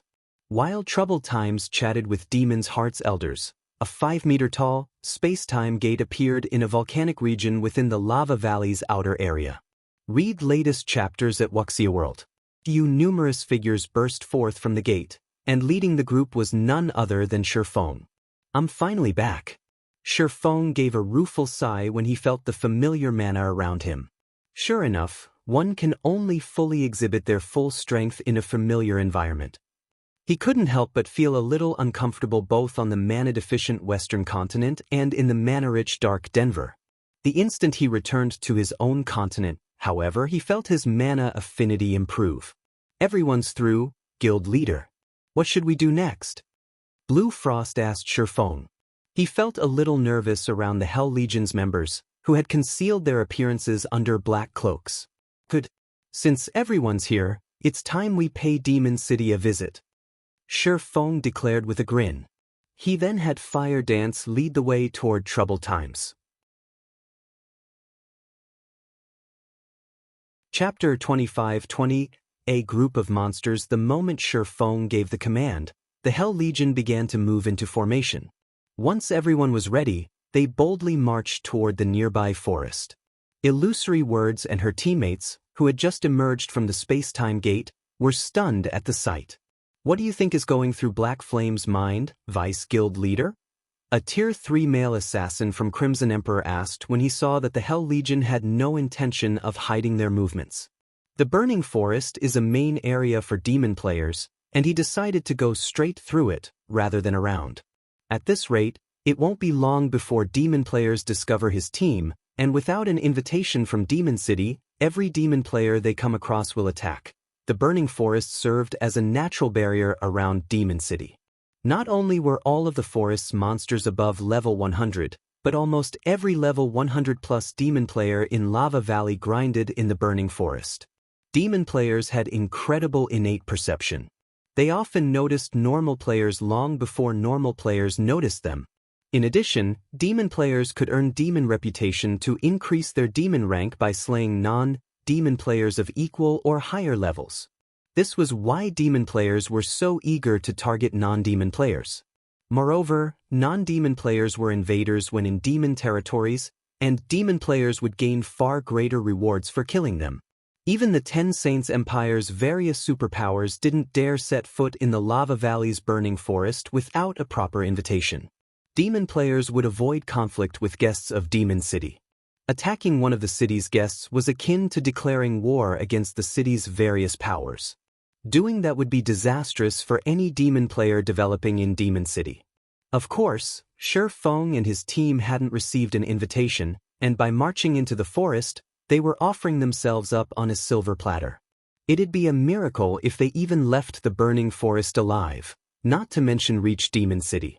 In general, over 100,000 players operated in level 100 maps, and the Burning Forest was the only level 100 map near Demon City. Far more players would be grinding in the area than in other level 100 maps. I don't know what he's thinking, but I know that the players with him are extraordinarily strong. They may have hidden their statistics and auras with black cloaks, but I can feel that they're all bona fide Tier 3 players. Illusory Words said, a hint of fear flashing in her eyes as she watched the Hell Legion march into the forest. In total, Shifeng's group had over 300 Tier 3 experts. Not even Crimson Emperor had so many at this stage of the game. Zero Wing has that many Tier 3 experts? The male assassin's jaw dropped. Only super guilds had such a large number of Tier 3 experts at this point. How could Zero Wing, a guild that had only established itself in God's domain and had no backing whatsoever, have as many Tier 3 experts as a super guild? While Illusory Words and the male assassin shared their shock over the number of Tier 3 experts Zero Wing had just sent into the burning forest, a young man in white robes and surrounded by the power of darkness stepped through the space-time gate, sneering when he overheard the two players' conversation. The fact that Zero Wing has over 300 Tier 3 experts is indeed surprising. Unfortunately, that force isn't nearly enough to get through the burning forest, the young man said, realizing that Shifeng's group had already disappeared into the woods. This is just a repeat of Battle Wolves' attempt to invade Demon City. Not only had Battle Wolves dispatched over 300 Tier 3 experts, but it had also sent an army of over 100,000 Tier 2 experts. In the end, Battle Wolves' army had been annihilated before it had reached the city. I've also heard that Demon's Heart has hired the city's large adventurer teams to stop Zero Wing's force. Those adventurer teams don't have a lot of members, but every one of them is strong enough to deter superpowers. If they work together, Zero Wing won't stand a chance. Neither the male assassin nor Illusory Words tried to argue with the white-clad youth. He had only spoken the truth. In fact, the boy's evaluation of Demon City's large adventurer teams was a little humble. Battle Wolves' army had suffered tremendous losses against those large adventurer teams, and they had undoubtedly grown stronger since slaughtering the guild's members. As the white-clad youth and Illusory Words quietly discussed the situation, a party of demon players had discovered Shifeng's team. Why have so many human players come to the burning forest? Are they the bounty targets Demon's Heart announced? And here I thought Demon's Heart was joking. I hadn't actually thought that these human players would dare enter our territory. Quick, send word to the large adventurer teams. If we take too long to report this, someone else will and claim the reward. The Demon Party's members were ecstatic over discovering Shifeng's group. They immediately reported their discovery to the large adventurer teams within the forest.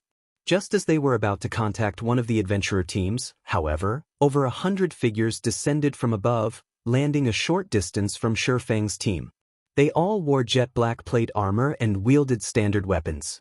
They also radiated dense power of darkness and emitted an intense pressure that even deterred Tier 3 experts from approaching.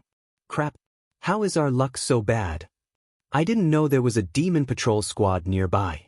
I guess we won't get credit for the discovery after all. When the Demon Party members saw the figures in black, they could not help but shake their heads and sigh dejectedly.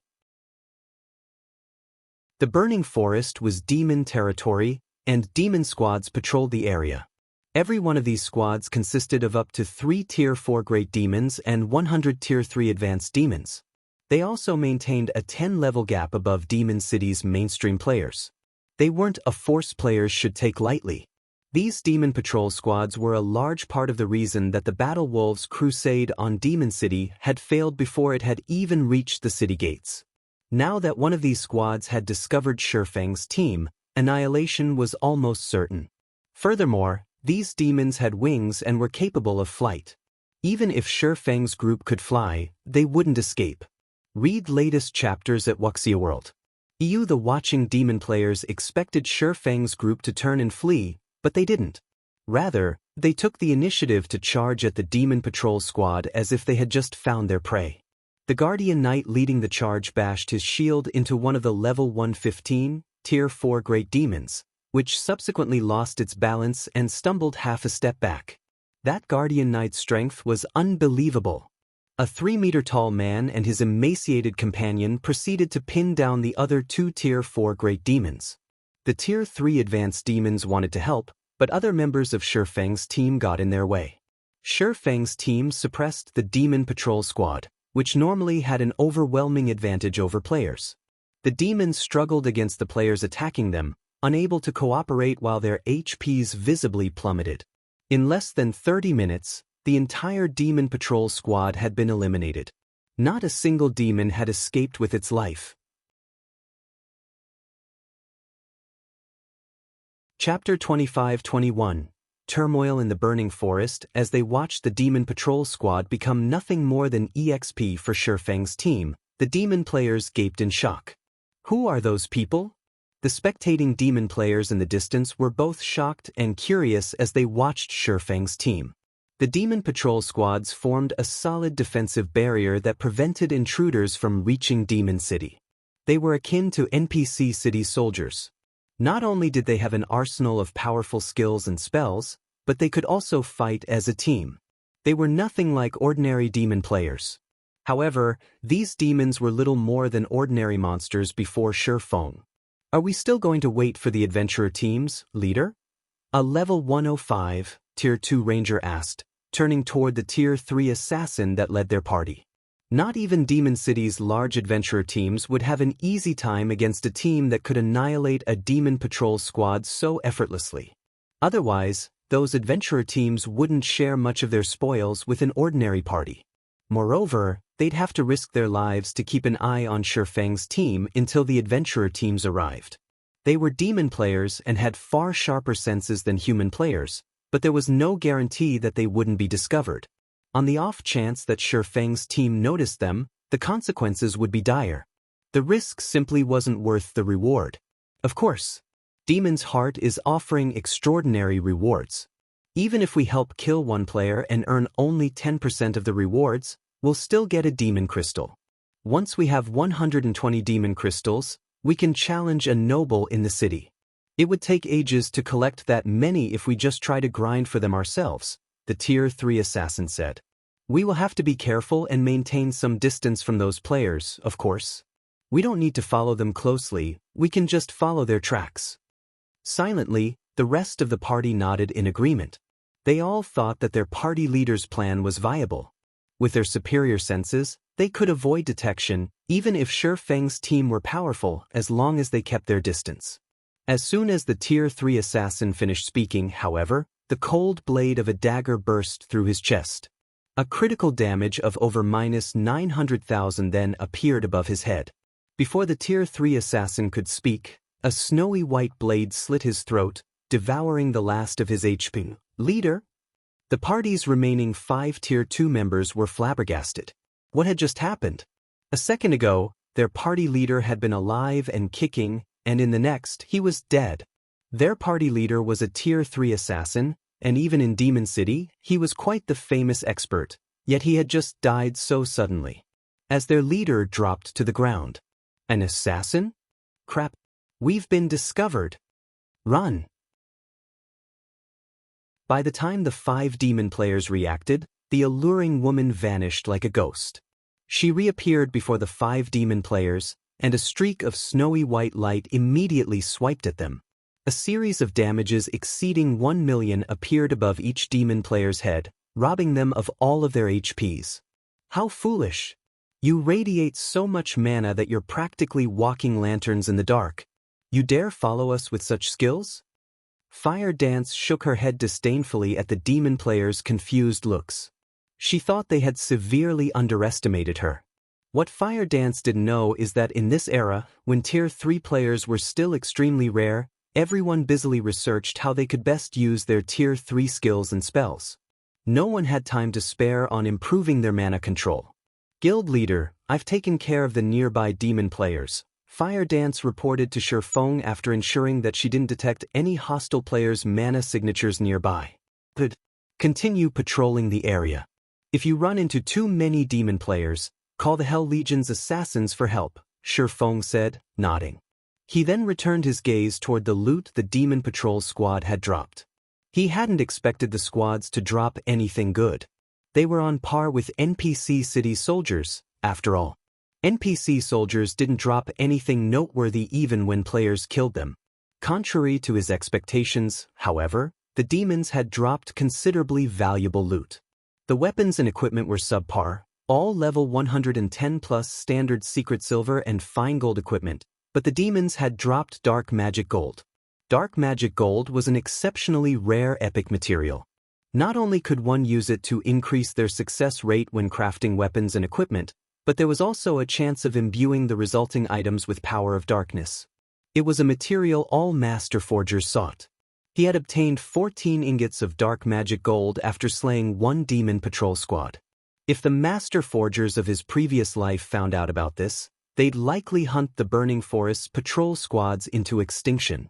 However, the Hell Legion's members were even more ecstatic than Surephone. The demons they had killed had awarded an abundance of EXP, and during the battle, they had gained a lot of insight into mana control. Although the demons' mana control couldn't compare to actual NPCs, it was far better than dumb monsters. They usually only fought dumb monsters. They had almost no chances of battling NPCs.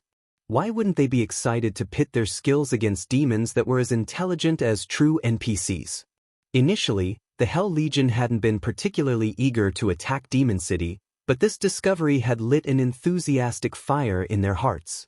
While exploring the Burning Forest, the Hell Legion made no attempts to avoid demon patrol squads. Instead, they actively started to search for them. Meanwhile, elsewhere in the Burning Forest, a 1,000-man team assaulted a monster nest under the protection of a level 110 mythic boss. Although the team only had 1,000 players, over 80 of them had already reached Tier 3. Not even first-rate guilds could field such a team at this stage of the game. The several players leading the team easily suppressed the mythic boss, allowing the rest of the team to deal with the Great Lords and Grand Lords. Excellent. The monsters that ran ahead have been taken care of. All Tier 3s, attack the boss. A valiant, level 108 man in black robes and wielding a golden staff shouted as he fought the mythic boss. The 80-plus Tier 3 experts suddenly turned away from their targets, shifting their attention to the nest boss. In less than 6 minutes, the mythic boss, which nearly everyone feared at this stage of the game, collapsed, dropping a pile of loot around its corpse. Although the independent teams watching from afar were tempted by the large number of items the mythic boss had dropped, none of them dared to steal the loot. The adventurer team raiding the monster nest was one of Demon City's large adventurer teams. The small organization was only inferior to the city's 2 guilds. Anyone that tried to steal from that adventurer team shouldn't dream of surviving in Demon City for long. Commander, Black Blind Man just sent a message stating that his party has discovered Demon's Heart's targets. A level 107, Tier 3 assassin quietly reported to the Valiant Man leading the team. They're already here? The Valiant Man grinned. Notify everyone. We'll head that way immediately. Black Blind Man is a cunning bastard. There's no way he stopped after notifying our team. If we take too long, there won't be anything left. Black Blind Man also warned that these players are incredibly strong. They actually had the upper hand over a demon patrol squad, the Tier 3 assassin said. They overpowered a patrol squad? I suppose they must be powerful. It's no wonder why Demon's Heart has offered such an excellent bounty, the Valiant Man said, nodding. Where are the targets now? He was very familiar with the Demon Patrol Squad's strength. No ordinary 100-man Tier 3 team could take them on. Read latest chapters at Wuxia World. I don't know, the Tier 3 assassin awkwardly replied. Didn't Black Blind Men follow them? The Valiant Man asked curiously. He was also very familiar with the player known as Black Blind Man. Not only was the man powerful individually, but he was also one of the top-ranked assassins in Demon City. There was no way Black Blind Man would forego an opportunity like this. He's dead. Chapter 25-22, Great Disturbance, Blind Man's Dead. The Valiant Man, Regretful Wind, was astonished by the report. Someone actually noticed him and killed him, with his cautious nature and tracking skills? Black Blind Man was a relatively well-known assassin in Demon City, and his sharp senses were particularly outstanding. When Demon City's large adventurer teams, including Windtooth, targeted a specific player, they often hired Black Blind Man to track the player down. Regretful Wind had never heard of Black Blind Men running into issues when tracking a target. Mitchum. According to Blind Man's teammates, his grinding party had been annihilated without any time to fight back. In a fit of rage, Blind Man logged off and contacted his close friends to notify everyone in the city. He wants Demon City's players to ambush the people who killed him, the Tier 3 assassin said, nodding.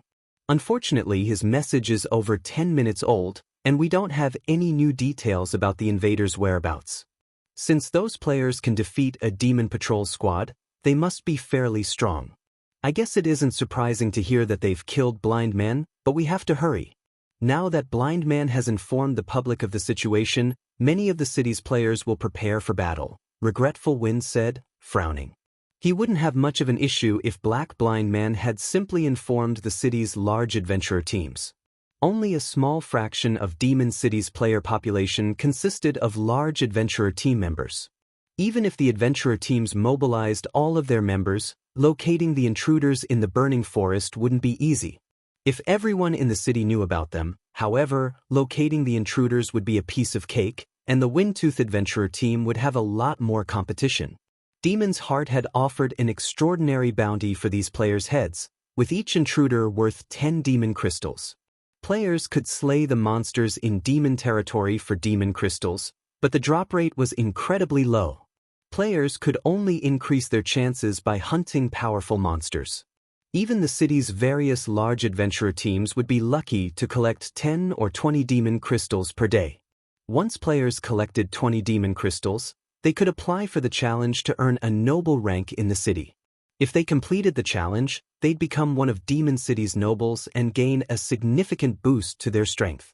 Even those with noble demon ranks had to acquire demon crystals to elevate their strength and position, although they would need even more demon crystals to do so. With the opportunity to earn 10 demon crystals per player killed before them, none of Demon City's residents would simply stand by and watch. Rest assured, Commander. I've already instructed our team to search the burning forest. It won't be long before we find the invaders. While I was grinding earlier, I also found a secret silver treasure chest and obtained an exotic perception potion. The potion can improve a player's senses and tracking abilities for 6 hours. Normally, players' tracks fade after an hour, but with this potion, I can even follow 4-hour-old tracks. If we make our way to Blind Man's last known location, we should easily be able to locate these players, the Tier 3 assassin said, smiling. Even with the rest of Demon City's players after then, ordinary teams will be helpless against players this strong. We have more than enough time to claim the bounty. Good. We'll set off immediately. Once we locate our targets, you'll receive 10% of the bounty for your contributions. Also, instruct our brothers and sisters in the city to bring the trump cards we've kept hidden. Regretful Wind declared. Aren't you giving these newcomers a little too much credit, Commander? We've already stopped the Battle Wolves invasion. How strong could a bunch of nobodies from the Dark Den possibly be? The Tier 3 assassin asked disdainfully. The Dark Den was merely a small otherworld with a pitifully low number of players. The otherworld's total player population didn't even come close to half of the players in an ordinary kingdom. The only advantages the Dark Den had were its impressive leveling environment and abundance of skill and spell books.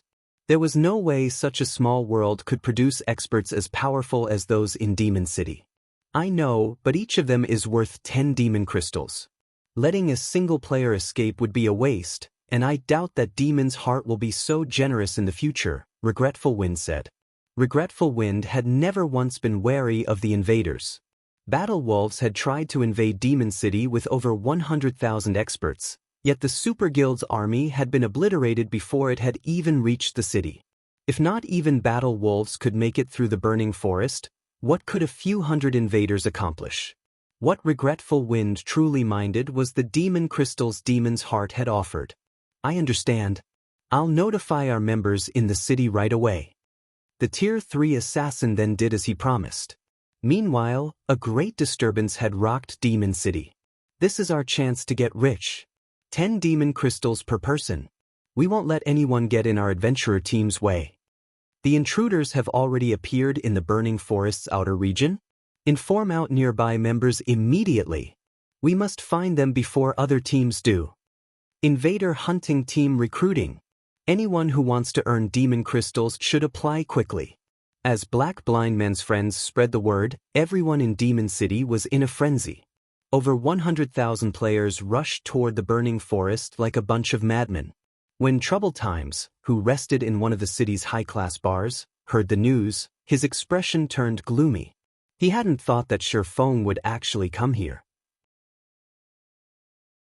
There's no need to worry, Commander Troubled.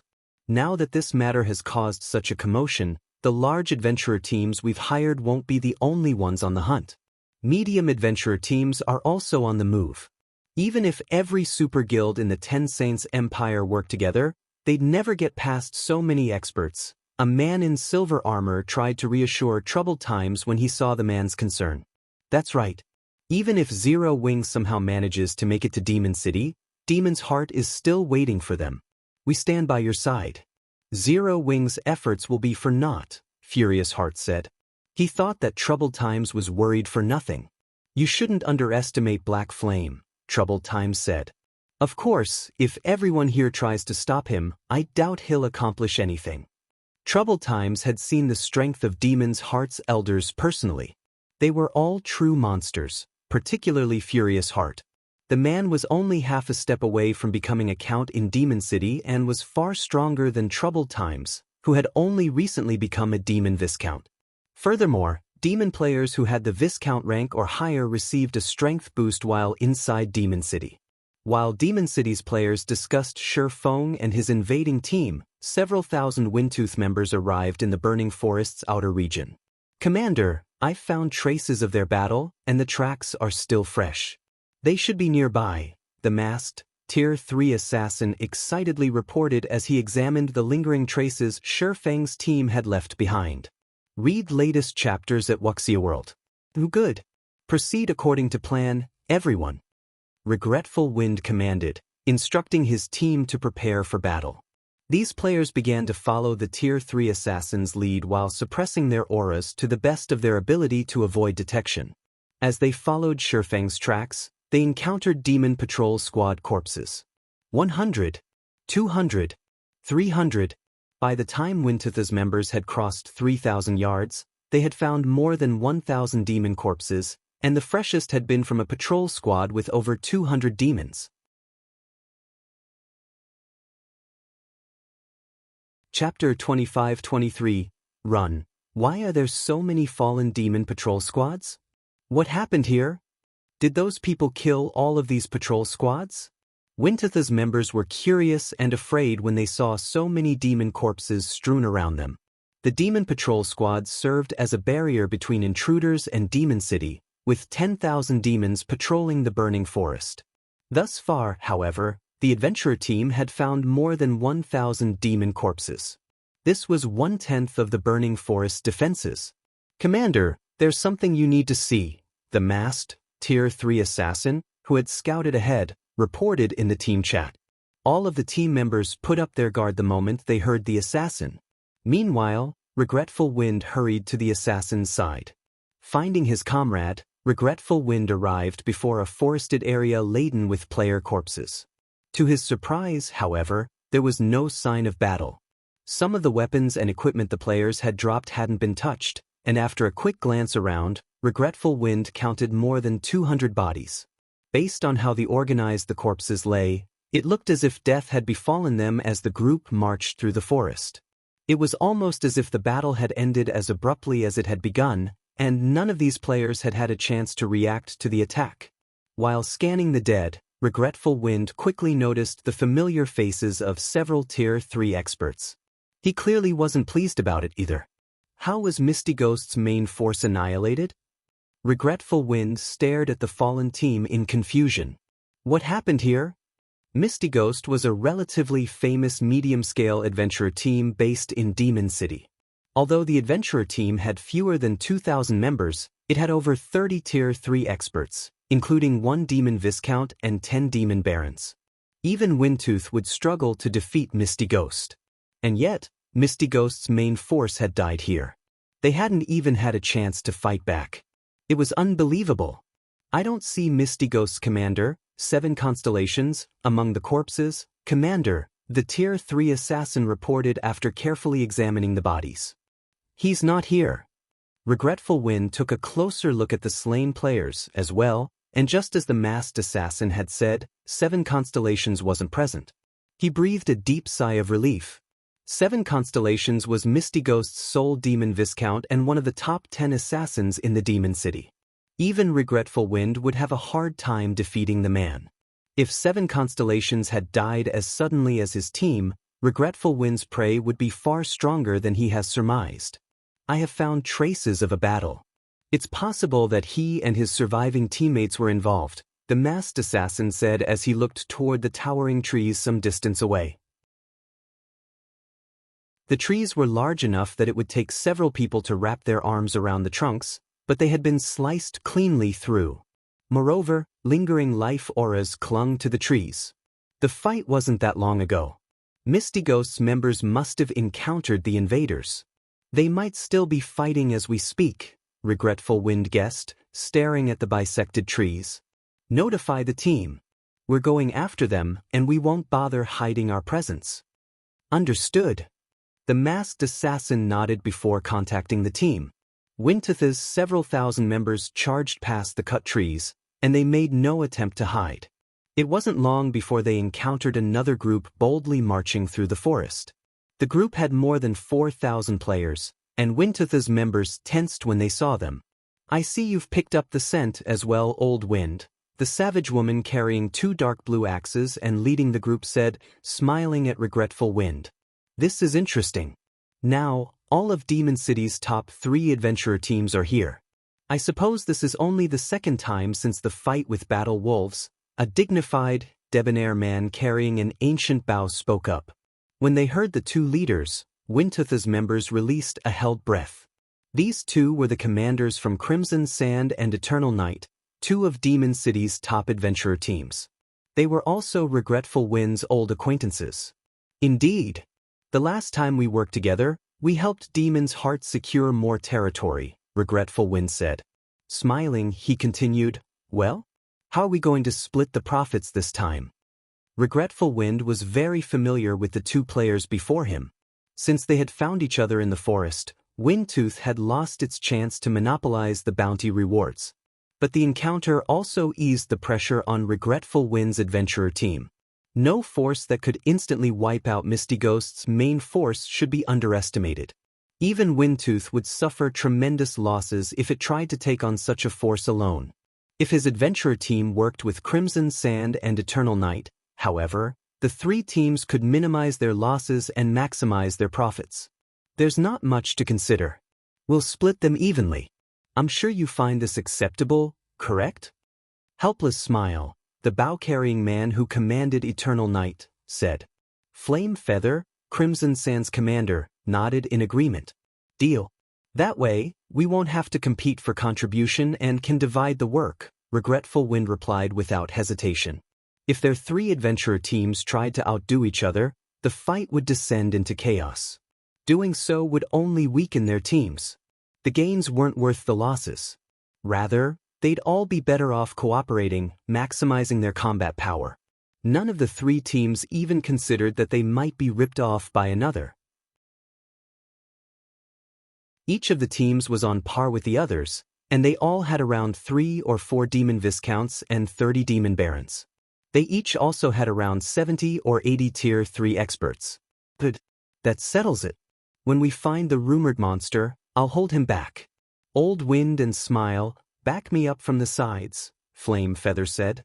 Regretful Wind was the 3rd-ranked elementalist in Demon City and one of the publicly acknowledged top 10 experts in the city. Although Helpless Smile wasn't quite as powerful, he still ranked among the top 15 experts in Demon City.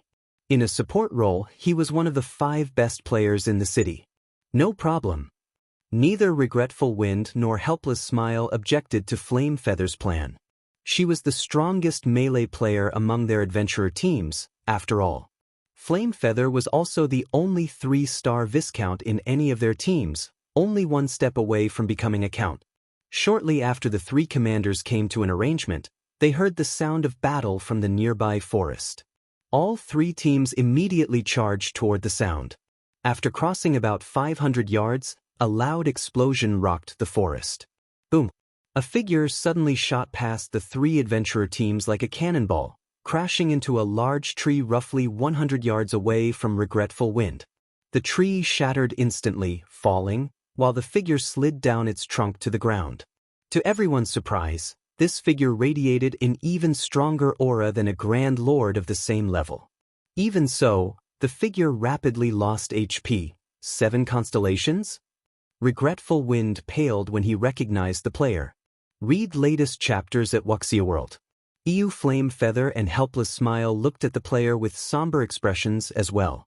They were all familiar with 7 constellations and the strength he wielded. Demon City didn't have many Viscounts, and as such they all, more or less, knew each other. Despite his noble demon rank, however, 7 constellations had just been defeated. The man hadn't even had a chance to flee. They could only imagine how strong his opponent was. Run, quickly, 7 constellations hissed between clenched teeth when he saw the nearby adventurer teams. Before he could finish his warning, however, his HP dropped to 0, and his body went as limp as a puppet with its strings cut.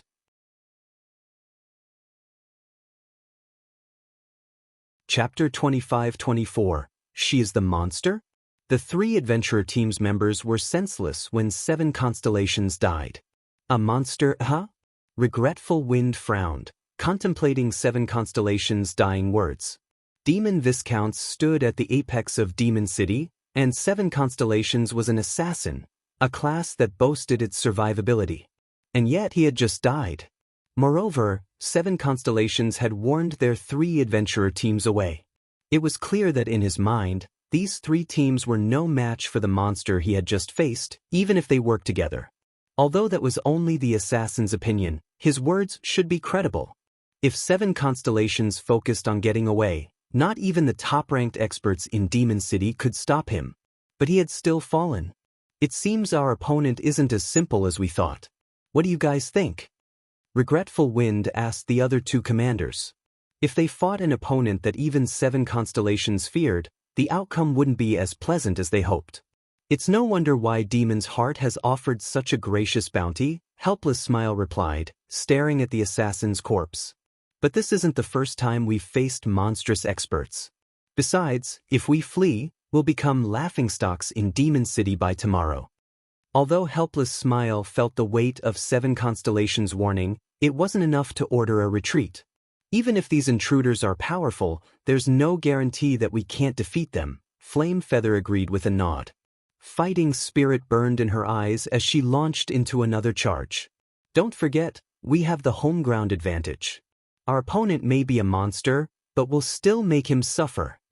Monster-like experts were something to be feared. Ordinary Tier 3 experts had no hope against such players. However, their adventurer teams had fought monster-like experts before, particularly during the fight with Battle Wolves. Yet, these monstrous experts hadn't been powerful enough to save the guild from its miserable defeat in the Burning Forest. Furthermore, their adventurer teams had grown stronger since then. She was confident that they could hold their ground against monster-like experts and that they still had a chance at victory. The members of all 3 adventurer teams nodded in agreement with Flame Feather's sentiment. Achieving victory might be difficult if their teams fought alone, but they had all agreed to work together. Not even the 10 Saints Empire's superpowers would dare to take on their combined force, much less a measly team of 300 plus. It wasn't long after she finished speaking, however, that everyone noticed a lithe figure beside 7 Constellations' corpse. The figure silently looted the assassin's body as if she didn't have a care in the world. What amazing concealment techniques! Surprise flashed in Regretful Wind's eyes when he saw the woman who had abruptly appeared. As demon players, their perception of non-demon races' life signatures was incredibly powerful. Even an assassin in stealth would have a hard time hiding from demon players, especially with less than 100 yards between them. However, they couldn't seem to detect a trace of the female assassin's presence. The woman's mastery of concealment arts was unrivaled, even in Demon City. Is she the monster 7 constellations warned us about? Helpless Smile's expression tensed as he watched the alluring woman a short distance away. If he encountered the assassin normally, she'd kill him 9 out of 10 times. He finally realized, more or less, why 7 constellations had failed to escape. Interesting. I'm going to fight her, Flame Feather declared, her fighting spirit reaching its peak. She then activated demonification and charged at the female assassin, wielding her axes. As the only 3-star demon Viscount, activating her demonification would not only strengthen her physique by a large margin, but her basic attributes would also undergo a qualitative transformation. In her demon form, every action she took could transform the terrain around her. With just her Tier 2 demon charge, Flame Feather had bathed her surroundings in a sea of fire and shook space itself. Another ambush? Sensing Flame Feather charging toward her, Fire Dance stored the dagger she had just picked up from 7 Constellations' corpse and unsheathed the short sword hanging at her waist. In that case, I'll bury you alongside them. Fire Dance then swung 1,000 transformations through the empty air before her. Tier 3 skill Triple Flash. 3 streaks of black light shot toward Flame Feather, one after another and as fast as lightning. However, Flame Feather's enhanced physique allowed her to brandish her axes during her charge in turn. Tier 3 skill, Demon Storm. A series of explosions echoed throughout the forest, and the powerful shockwaves knocked down trees while stirring dirt and debris into the air. Among the chaos, Flame Feather stumbled 3 steps back as a damage of over -50,000 appeared above her head. The difference between the two women's strengths was clear. What? Flame Feather was pushed back even in her demon form? The scene astonished Helpless Smile. He was perfectly aware of how powerful Flame Feather became after activating demonification. She was undoubtedly the strongest player among 3 adventurer teams. In her demon form, Flame Feather's Tier 3 skills were nearly as powerful as Tier 4 attacks, yet she had just lost a competition of strength against this human assassin. Amazing! It's no wonder why 7 Constellations called you a monster and assumed that we're no match for you, Flame Feather said, the flame of passion in her eyes burning even brighter than before. She launched into another charge, continuing, if I were alone, I wouldn't be a match for you, but in this forest, I'm not your only opponent. Regretful Wind finished activating his demonification as Flame Feather finished her statement, and he began to chant an incantation. When he completed it, he slammed the butt of his staff on the ground, and a golden, 2-fold magic array appeared under his feet. Tier 3 spell, Earthen Roar. Suddenly, the earth beneath Fire Dance's feet burst, exploding with countless streaks of light. Meanwhile, Helpless Smile didn't waste time. After activating demonification, he pulled the string of his ancient bow and launched 6 arrows into the sky, which formed a 6-pointed star above the assassin. Tier 3 skill, Demon Thorns. As the star-shaped magic array took form, pitch-black magic arrows descended, each with the power of a Grand Lord-ranked archaic species. Under Helpless Smile's control, a total of 18 magic arrows fell, diverting Fire Dance's attention away from Flame Feather. The nearby adventurer team members gaped, impressed by their commander's coordination. They had never guessed that those 3 would be so strong when they worked together. How was this still a battle between players? It was basically a fight between monsters. Not even Battle Wolf's monster-level experts could stop their 3 commanders when they cooperated. With attacks coming in from all directions, Fire Dance was forced to activate a life-saving skill. She immediately used shadow steps to appear behind Flame Feather, evading the countless streaks of light. She dodged most of the 18 magic arrows, relying on Windstep's brief invulnerability to block 5 unavoidable shots. She then tried to block the 2 incoming axes with 1,000 transformations. Boom! Fire Dance didn't have time to use a skill to block the axes, filled with power of darkness, in time, and as her short sword collided with Flame Feather's weapons, she was sent flying, losing 70,000 HP in the process. She didn't even have 1 million total HP, and the strike claimed a visible chunk. All hail the commanders. So what if she's a monster? She's still at a disadvantage against our commanders. The adventurer team members were ecstatic and overcome with pride to see one of their commanders dominate this monstrous assassin. The various superpowers monster-level experts were a nightmare for adventurer teams like theirs. Although their teams had defeated Battle Wolf's monstrous players, that had only been possible because of Demon's Heart's help. To be precise, their 3 adventurer teams had merely played a support role. However, their teams now had the strength to deal with monster-level experts too. Now that she's alone, we can't let her escape. Flame Feather shouted to Regretful Wind and Helpless Smile. Fire Dance was clearly the invader's cornerstone, and since she was alone, this was the perfect chance to take her out. If they could not defeat her, and she regrouped with her allies, dealing with her would prove far more challenging. Relax. I've already had people set up a spatial barrier. She might be an assassin, but she won't get away that easily. Regretful Wind replied, grinning. After witnessing the initial clash between Flame Feather and Fire Dance, Regretful Wind realized the importance of this battle. Hence, he had instructed his subordinates to set up a magic barrier before he had even joined the fight. He wanted to ensure that they could flee if they were no match for the assassin, and if they were, that they'd have an easier time taking her down. Although they now had the upper hand, killing a monster like Fire Dance wouldn't be easy, but with the magic barrier up, they could buy enough time to complete the task. Read latest chapters at Wuxia World. Even as Regretful Words finished his statement, a gigantic barrier rose around the battlefield, covering a 200-yard radius. 88 magical class players powered the array, and not even a Tier 4 mythic monster would find it easy to break out of. Good. Now she's dead. Flame Feather sighed with relief as the barrier took effect. A second after the magic barrier completed, however, an arc of blue lightning struck from a distance. Boom! Everyone heard the sound of glass shattering as the sturdy barrier disintegrated into particles of light. As the adventurer team's members looked around in confusion, a deep voice reached them from the distant forest. It seems you've taken good care of my companion, but since you're looking for a fight, let me join in.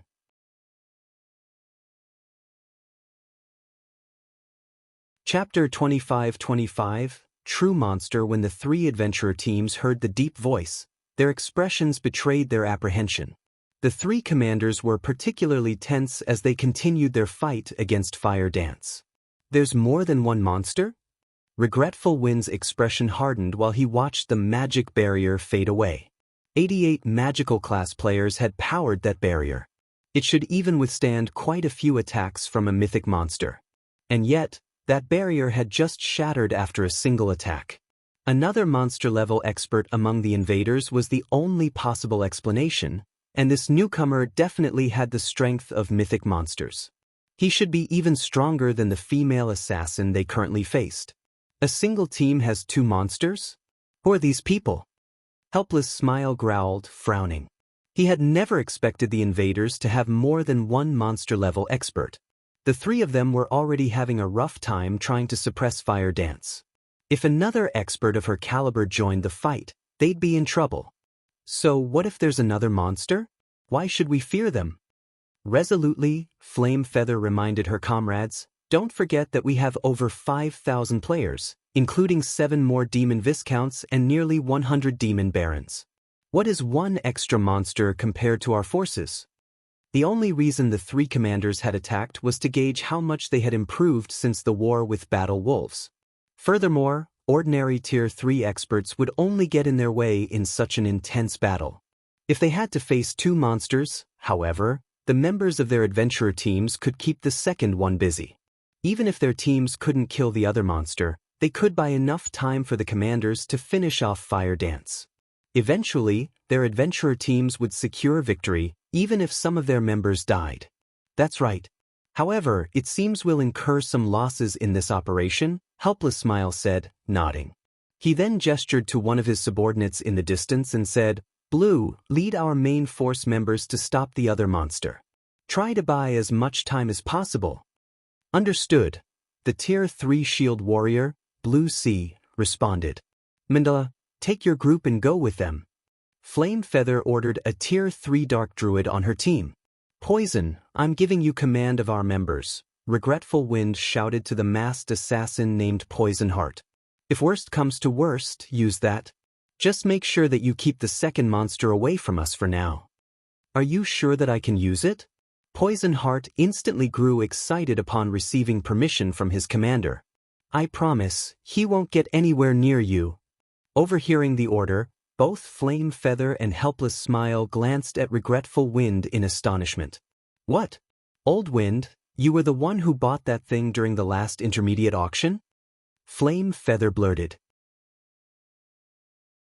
There was only one item she could think of that could easily deal with monster-level experts, and it was one of the items that had appeared in the last intermediate auction in Demon City's auction house. Satan's Remnant Soul. That item was a true treasure. It would allow a player to transform into a Tier 4 Great Demon for a short time. Players would also have access to all the skills and spells in a Tier 4 Great Demon's arsenal. Satan's Remnant Soul's only flaw was its short, 30-minute duration. Even so, every demon player in Demon City had gone crazy over the item. Aside from the strength boost, Satan's Remnant Soul granted players better control over Power of Darkness, albeit temporarily. This experience would be immensely helpful when players took the challenges to increase their demon ranks. Just having a Satan's Remnant Soul in one's bag was a major deterrent for the city's various major powers. No power or adventurer team wanted to incur the wrath of a Tier 4 Great Demon, after all. When the Satan's Remnant Soul had been put up for auction, Demon City's various major powers had bid for it like madmen. Moreover, the seller didn't accept coins, but demon crystals, which were the standard form of currency in Demon City's intermediate auctions. In the end, someone had purchased the Satan's Remnant Soul for an astronomical sum of 1,000 demon crystals, but the buyer hasn't revealed their identity. The mystery of who now owned the item had been a hot topic among the city's major powers. Even Helpless Smile flashed Regretful Wind a surprised look. He had never dreamed that Windtooth had hidden such a powerful trump card. If Eternal Night had clashed with Windtooth, the consequences would have been dire for his adventurer team. That being said, he had to admit that he was glad to work with Windtooth right now. Mitchum. I dug up practically everything we had to win it, Regretful Wind proudly confirmed. I had wanted to save it for a fight against a superior mythic, but I don't mind using it to annihilate these invaders. I will say this, however, any invader Poison Heart kills belongs to Windtooth. Since you're willing to go to such lengths, we won't take advantage of you. Don't worry. Helpless Smile agreed, nodding. That's right. We won't ask for any loot from an invader the Great Demon slays. I'd be even happier if the Great Demon takes care of the two monsters, Flame Feather said, laughing. She had been confident that the three of them could defeat Fire Dance eventually with the magic barrier to back them up, but now that the barrier had fallen, they wouldn't be able to stop the assassin if she focused on fleeing. This battle would go much smoother if Poison Heart could take care of the two monstrous invaders. In the fields, monster-level experts posed an extraordinary threat, especially if they had no qualms with hit-and-run tactics. They were an absolute nightmare to deal with. That's reassuring, Regretful Wind said. He then turned toward Poison Heart and said, since the two commanders have agreed, use it, Poison. The Satan's Remnant Soul was precious, and there was almost no chance that another would go up for auction, but obtaining the monster-level experts' weapons and equipment would make it a worthwhile transaction. The superb quality of their weapons and equipment was a large part of the reason that monster-level experts were so much stronger than peak experts. He could likely earn back the cost of using the Satan's Remnant Soul with just one of their weapons or equipment pieces, possibly even more. Poison Heart was elated as he pulled a black bottle from his bag and started to remove the seal. He had hoped he could use the Satan's Remnant Soul to help him become a 2-star Viscount, but because the item was so valuable, he didn't want to use it solely for his promotion. He had wanted to save it until he could use it to kill 2 birds with 1 stone, which was why the item had remained in his bag for so long. Now that he had found the perfect opportunity, he wouldn't hold back. Once Poison Heart had removed the seal, he doubled in size, and 2 pairs of jet black wings, enveloped in fire, grew from his back. So strong. So, this is the power of a Tier 4 Great Demon. Poison Heart exclaimed as he felt an immense power course through his veins. So much strength. Absolute power. This omnipotent feeling was intoxicating. Sure enough, a great demon is truly awe-inspiring. Poison can now likely slay all of the intruders without our help. Helpless Smile said. He couldn't help but feel a little jealous as he gazed at Poison Heart's new form and sensed the assassin's intense aura. Poison, I'll leave the rest to you. Remember, you need to finish this battle quickly. We won't be able to hold on for long. Regretful Wind shouted to his subordinate before casting another spell against Fire Dance. Leave it to me, Commander. I'll make sure they all die. Poison Heart declared. He flapped his wings and flew straight toward the source of the deep voice. He was so fast that the team's Tier 2 demon players didn't even have time to react. So fast. These invaders are dead now. The 3 adventurer team's members were astonished when Poison Heart vanished in the blink of an eye. Some of them even pitted Shifang's team. Even working together, their teams wouldn't have been a match for Shifang's people if they had attacked before the Battle Wolves Crusade, but after that fight, they had gained a bountiful harvest that had helped them undergo qualitative transformations. Now, with the great demon, Poison Heart, by their side, they were all confident that their teams could repel Battle Wolves' army by themselves, let alone a laughable team of 300+ experts. What a pity! It seems your companion is doomed. Flame Feather said, grinning as she brandished her axes at Fire Dance. I think you're the one that should pray for your friend. Fire Dance rolled her eyes at the other woman. I think you've misunderstood something from the very beginning. Misunderstood? And what would that be? Flame Feather asked curiously. I'm not responsible for killing that assassin. In fact, I hadn't even seen him before looting his body, Fire Dance said. I only came to collect the items. The 3 commanders immediately paled. What do you mean? You didn't kill 7 constellations? Read latest chapters at Wuxia World.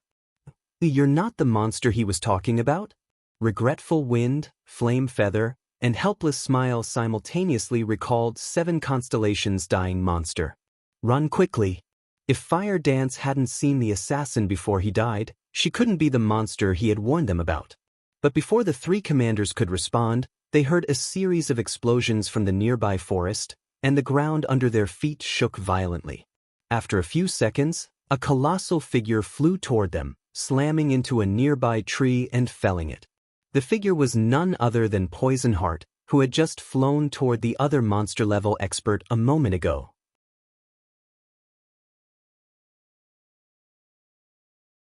Chapter 25-26, Despair of 3 Adventurer Teams, Poison. Regretful Wind was shocked when he saw Poison Heart's miserable figure lying at the base of the collapsed tree. Right now, the assassin was a bona fide Tier 4 being. He was even stronger than Tier 4 players. The man had command of every Tier 4 skill and spell a great demon possessed, which was an advantage that Tier 4 players wouldn't have. And yet, someone had thrown Poison Heart with an attack. When Flame Feather and Helpless Smile saw this, they found the scene incredibly familiar. They had encountered 7 constellations in the same way. Is the monster 7 constellations referred to in that area of the forest? Helpless Smile tensed as he recalled the other assassin's warning. They had gone to great lengths to corner Fire Dance, yet just when they thought they had curbed the monster 7 constellations had warned them about, reality's punchline hit them. Flame Feather was also momentarily dazed over the unexpected revelation, and for a moment, she forgot about her fight with Fire Dance, very nearly letting the female assassin kill her. After a brief moment of silence, a man emerged from between the nearby trees. He was fully clad in pitch-black light armor and hid his appearance under a black cloak. 2 long swords hung from his belt, and the frightening amount of mana he radiated formed a layer of mist around his body. Within the burning forest, he looked like the Grim Reaper, and everyone who saw him felt chills crawl down his spine. The 3 adventurer team's main force members, who had been prepared to follow Poison Heart into battle, glanced back at their commanders. None of them were sure whether or not they should try to confront this invader. If this man had even thrown Poison Heart, who had transformed into a great demon, they'd suffer an even worse fate. It was highly likely that they'd die instantly just like 7 constellations did. The mana he's radiating is practically even denser than Poison Heart's. Is he really just a Tier 3 player? Flame Feather exclaimed when she saw Feng. Although determining a player's strength by the mana they radiated wasn't possible, the more mana wafting from one's body, the stronger their skills and spells would be. They'd also have higher physical stats and could more easily exhibit combat power beyond their limits. The amount of mana under his control was precisely the reason Poison Heart had felt omnipotent after reaching Tier 4. However, this Tier 3 swordsman commanded even more mana than Poison Heart did after his transformation. It was unbelievable. Could he have unlocked his mana body's full potential? Regretful Wind thought of a possibility as he sensed the immense amount of mana surrounding Feng. He couldn't think of any other reason that would let a Tier 3 player command so much mana. Is a fully unlocked mana body really this strong? Helpless Smile wondered, skeptical about Regretful Wind's guess. As demon players, unlocking their mana body's potential proved far more difficult than it was for human players because their body's structure was completely different. Hence, Demon City's players hadn't paid much attention to their mana body's potential. They felt that raising their demon ranks was a better use of their time. Not even most great demons they came across had fully unlocked mana bodies. Demon players were also physically stronger than humans, and they controlled more. They simply didn't need to go to the trouble of unlocking their mana body's potential. As long as they raised their demon rank, they were more than powerful enough to suppress human players. But Helpless Smile had never dreamed that human players with fully unlocked mana bodies would be this strong. The amount of mana Feng controlled was enough to give him goosebumps. It was easy to imagine how powerful the swordsman's skills and spells would be. This isn't worth the trouble. Demon's Heart didn't offer nearly enough demon crystals for us to take on a monster like that. As Regretful Wind watched this grim reaper approach, he inwardly cursed the Dark Guild.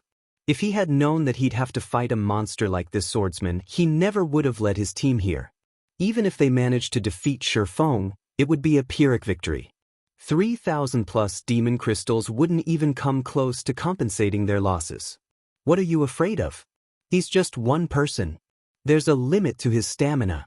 Poison didn't even take that much damage. We can definitely wear him down if our main force members work together. As long as we defeat this assassin, we can take our time with the swordsman. Flame Feather shouted when she realized that the three adventurer team's main force members were cowering in fear. Her insistence snapped the main force members out of their daze, and they trusted that the commander was correct. Regardless of how powerful a player was, there was a limit to one's stamina. Feng was merely one person. No matter how strong he was, he couldn't kill them all. Aside from the 100 or so demon barons, they had over 5,000 demon experts with them. Their teams were more than capable of whittling Feng down. That's right. So what if he is strong? We still have a great demon on our side. We can just keep healing Poison Heart, and that guy won't be able to stop us. Kill him. His weapons and equipment will only strengthen our adventurer teams. Fighting spirit burned within the adventurer team's members, and they immediately moved into formation, slowly approaching Feng. No. Everyone get out of here. Poison Heart, who had just recovered from the crash, shouted, panicking as he watched his comrades move toward the human swordsman. They all turned toward the assassin, confused by the warning. They couldn't understand what he was trying to do. Did the man hit his head that hard? He's not alone. There's an entire team of monsters in those trees. Poison Heart hurriedly added. Before anyone could react, new figures began to appear behind Feng. The new arrivals concealed their levels and appearances under black cloaks, but their auras were horrifically intense. The several players leading the group had such a powerful combined aura that the adventurer team's members felt stifled. They felt even stronger than Grand Lords of the same level. Damn it! How is this possible? The blood drained from Regretful Wind's face when he saw the Hell Legion. Everyone, retreat! Retreat immediately! Both Fire Dance and Feng had suppressed their auras, so Regretful Wind hadn't been able to tell how strong they were. He could only guess based on his instincts and the mana they radiated. The Hell Legion members didn't bother to hide their auras, however. Read latest chapters at Wuxia World. EU from the power Regretful Wind sensed, at least 5 of those human players were even stronger than Grand Lords of the same level, and even the weakest of the remaining members nearly rivaled Grand Lords. If their 3 adventurer teams tried to fight this group, it'd be a one-sided massacre. Hearing Regretful Wind's order, the stunned adventurer teams snapped out of their daze and fled in all directions like a flock of startled birds. Damn it. Flame Feather did the same, fleeing the moment she saw Hell Rush and his companions. As she ran, a deep hatred for Demon's heart blossomed in her chest. What a joke! The enemy team had at least 6 monster-level experts, and more than 300 of them could rival Grand Lords of the same level. This was no longer a force that Demon City's powers could take on individually. They'd only have a chance of defeating these intruders if they gathered all of the combat power in the city. Anyone that tried to fight these human players on their own would be digging their own grave. Escape? Don't you think it's a little late for that?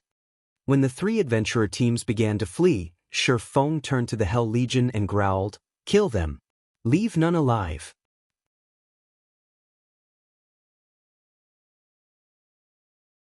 Chapter 25-27, Sweeping Victory. As soon as Feng gave the command, the Hell Legion pounced on the fleeing demon players like ravenous tigers. Although demonized players' physiques and basic attributes were superior to ordinary human players, and they could run much faster than humans, the Hell Legion's members were among the best in Netherworld Empire. Moreover, they had some of the best equipment available in God's domain at this stage of the game. Including their special bloodline, their basic attributes were even higher than the adventurer team's demonized members. The Hell Legion's experts caught up to the fleeing adventurer teams in no time at all. Damn it. They're too fast. You think you can bully me? I'll fight you to the death. I refuse to believe I can't defeat at least one of you. Realizing that escape was impossible, the adventurer teams turned and decided to stand up to the Hell Legion. Over 1,000 Tier 2 experts tried to meet the incoming Hell Legion experts, and although they knew they had a basic attribute advantage, they moved into defensive formations, with MTs on the front line and ranged players in the back. Their coordination was smooth, giving the Hell Legion's experts no chance to face them one-on-one. Skills and spells proceeded to fly toward the Hell Legion, adding colorful lights to the Crimson Forest. As the attacks landed, countless explosions echoed throughout the forest, and thick smoke filled the area as if it had just been bombed from above. Trees caught in the crossfire were blown to smithereens. You guys might be powerful, but I refuse to believe that you can take so many attacks without taking damage. The 3 adventurer teams' attacking members looked smug when they saw that they had transformed part of the forest into an empty flatland. They also grew more confident about facing the Hell Legion. When they usually worked in teams of 100 or less, they were helpless against peak experts, but with over 1,000 players attacking in formation, they could launch a continuous assault on a single point. The Hell Legion members shouldn't think they could approach so easily. Before the adventurer teams could celebrate, however, the Hell Legion's members emerged from the cloud of smoke. Not one of the human experts had lost a single HP after the bombardment, much less suffered any severe injuries. Their steady advance seemed like those attacks had meant nothing to them. How is this possible? The 3 adventurer team's offensive members were stupefied. Even peak experts would have to take cover against their frenzied attacks, yet these experts continued to advance like nothing had happened. They hadn't pushed them back in the slightest. In fact, the Hell Legion was even closer now. The adventurer team's main force members, who had long since fled, shook their heads at the scene. How can anyone think those experts would be so easy to defeat? Players that hadn't yet reached Tier 3 simply couldn't understand how terrifying Tier 3 players were. That bombardment wouldn't even have damaged the adventurer team's Tier 3 players, much less the Hell Legion. With the extraordinary physique and basic attributes Tier 3 players had at their disposal, evading most Tier 2 players' skills and spells was a piece of cake. Even if they couldn't dodge the more flexible and accurate attacks, they could block them. Without tremendous power, Tier 2 players would have an incredibly hard time dealing damage to a Tier 3 expert. At worst, they'd only lose some stamina and concentration. In an instant, the Hell Legion's experts arrived before the adventurer team's frontline MTs. Streaks of light struck the MT's vitals, dealing hundreds of thousands of damages and plundering all of the MT's HPs. From afar, it looked like the MTs had been cursed as they fell, one after another. Over 1,000 experts from the 3 adventurer teams had fallen in just a dozen or so seconds. The remaining players, who had pondered staying for the fight, gasped. They had already known the difference between the two sides' combat power was massive, but they had never dreamed that it would be this huge. Every player that had chosen to fight had fallen in the initial clash. Only the adventurer team's main force members weren't surprised. In truth, the Hell Legion didn't just have incredible basic attributes, their combat standards were also absurdly high. Unlike Shurfeng and Fire Dance, the Hell Legion's experts made no attempt to hide their combat standards, which made it easy for the main force members to notice. Meanwhile, from what they could tell, even the weakest human player of the team had reached the Flowing Water Realm, while most of the Hell Legion had reached the Void Realm. The 3 adventurer team's commanders had only recently reached the Void Realm, and none of their teammates had caught up to them. The Hell Legion continued to call the 3 adventurer teams like the Grim Reaper himself. Their assault was unstoppable. The adventurer teams didn't even have the chance to buy their commanders any time. At this point, only the 3 commanders and Poisonheart, who was still a Tier 4 Great Demon, had any chance of escape. However, Shurfeng, Hell Rush, and the others had suppressed the 4 demon players, who rapidly lost HP. In less than 10 minutes, the forest floor was covered in several thousand demon player corpses. None of the 3 adventurer team's members had gotten away with their lives. Demon City, Demon's Heart's residence. Commander Troubled, what do you think of the training room we've constructed? Furious Heart asked, smiling as he gestured to the marble building before him. It's amazing. The darkness energy seeping from it is already so dense. If demon players train in the building, they'll most likely climb to the Baron rank very quickly. They might even meet the conditions to reach the Viscount rank, Troubled Times surmised, shocked as he examined the training room bathed in darkness energy. Raising their nobility ranks wasn't easy for demon players. Not only did they need enough demon crystals, but they also needed to pass a test. Aside from their combat power, players would be tested on their ability to manipulate darkness energy. Unfortunately, even in demon territories, areas with dense darkness energy were incredibly rare, so demon players didn't have many opportunities to control high amounts of darkness energy. The Dark Den was a special case since many areas of the Otherworld were rich in darkness energy and helpful to demon players as they trained. However, Demon's Heart had successfully constructed its own training room, containing an abundance of darkness energy. The guild's foundations were nearly unshakable. This training room will even be helpful to those trying to secure their Count rank, not to mention Viscount rank, Furious Heart said, chuckling. However, our guild has spent most of the darkness crystals and primal darkness stones we've accumulated thus far to construct the room. I see. That's why its darkness energy is so dense. Realization dawned on Troubled Times. Darkness crystals and primal darkness stones were both far more valuable than magic crystals and mana Oregon. Both items contained high amounts of darkness energy and were significantly helpful to demon players. However, these darkness-attuned crystals and ores were immensely difficult to obtain. Players were rarely willing to invest them in a large training room's construction. We've only accomplished the feat thanks to the alliance our vice guild leader has secured. He is currently in the midst of negotiating our continued partnership, and if he succeeds, he intends to share a portion of the resources with the Sentinel Shelter. You might even be able to construct a training room for yourselves, Furious Heart said. Really? Troubled Time's eyes glowed at the prospect.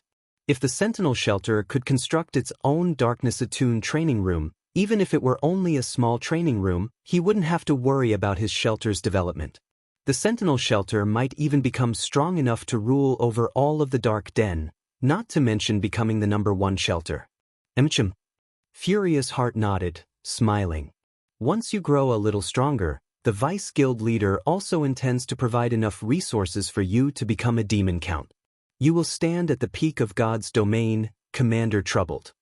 Elder Heart, please inform Vice Guild leader Flaming Light that he has nothing to worry about. The Sentinel Shelter will not disappoint him. I guarantee that we will become Demon's Heart's second major city, Troubled Times said. He could not help his growing excitement when he heard that Demon's Heart would help him with his promotion to Demon Count. Becoming a Demon Count wasn't an easy task. Once a Demon player earned the Count rank, their strength would undergo a qualitative transformation. Like in the various NPC kingdoms and empires, players were considered high nobles once they reached the rank of Count and above, enjoying unimaginable status. As a Count, Troubled Times was sure he could even defeat Shurfeng. Read latest chapters at Wuxia World. Just as Furious Heart was about to continue, however, a Tier 3 assassin frantically approached him. Elder Heart, we just received information regarding Zero Wing, the assassin hesitantly reported. It seems the 3 adventurer teams finally found them. Zero Wing certainly knows how to hide, Furious Heart said, smiling. Well, what's the situation? Have Zero Wing's members been dealt with? No. Windtooth, Eternal Night, and Crimson Sands teams have been annihilated, the assassin said, shaking his head. Grimly, he continued, a dozen or so medium adventurer teams and several dozen small adventurer teams have also been eliminated. Tens of thousands of players have died in the burning forest. As for the several hundred scouts we've dispatched, none have returned alive, but according to their offline reports, Zero Wing's members are nearly at Demon City's gates. They'll likely reach the city's entrance in about 10 minutes.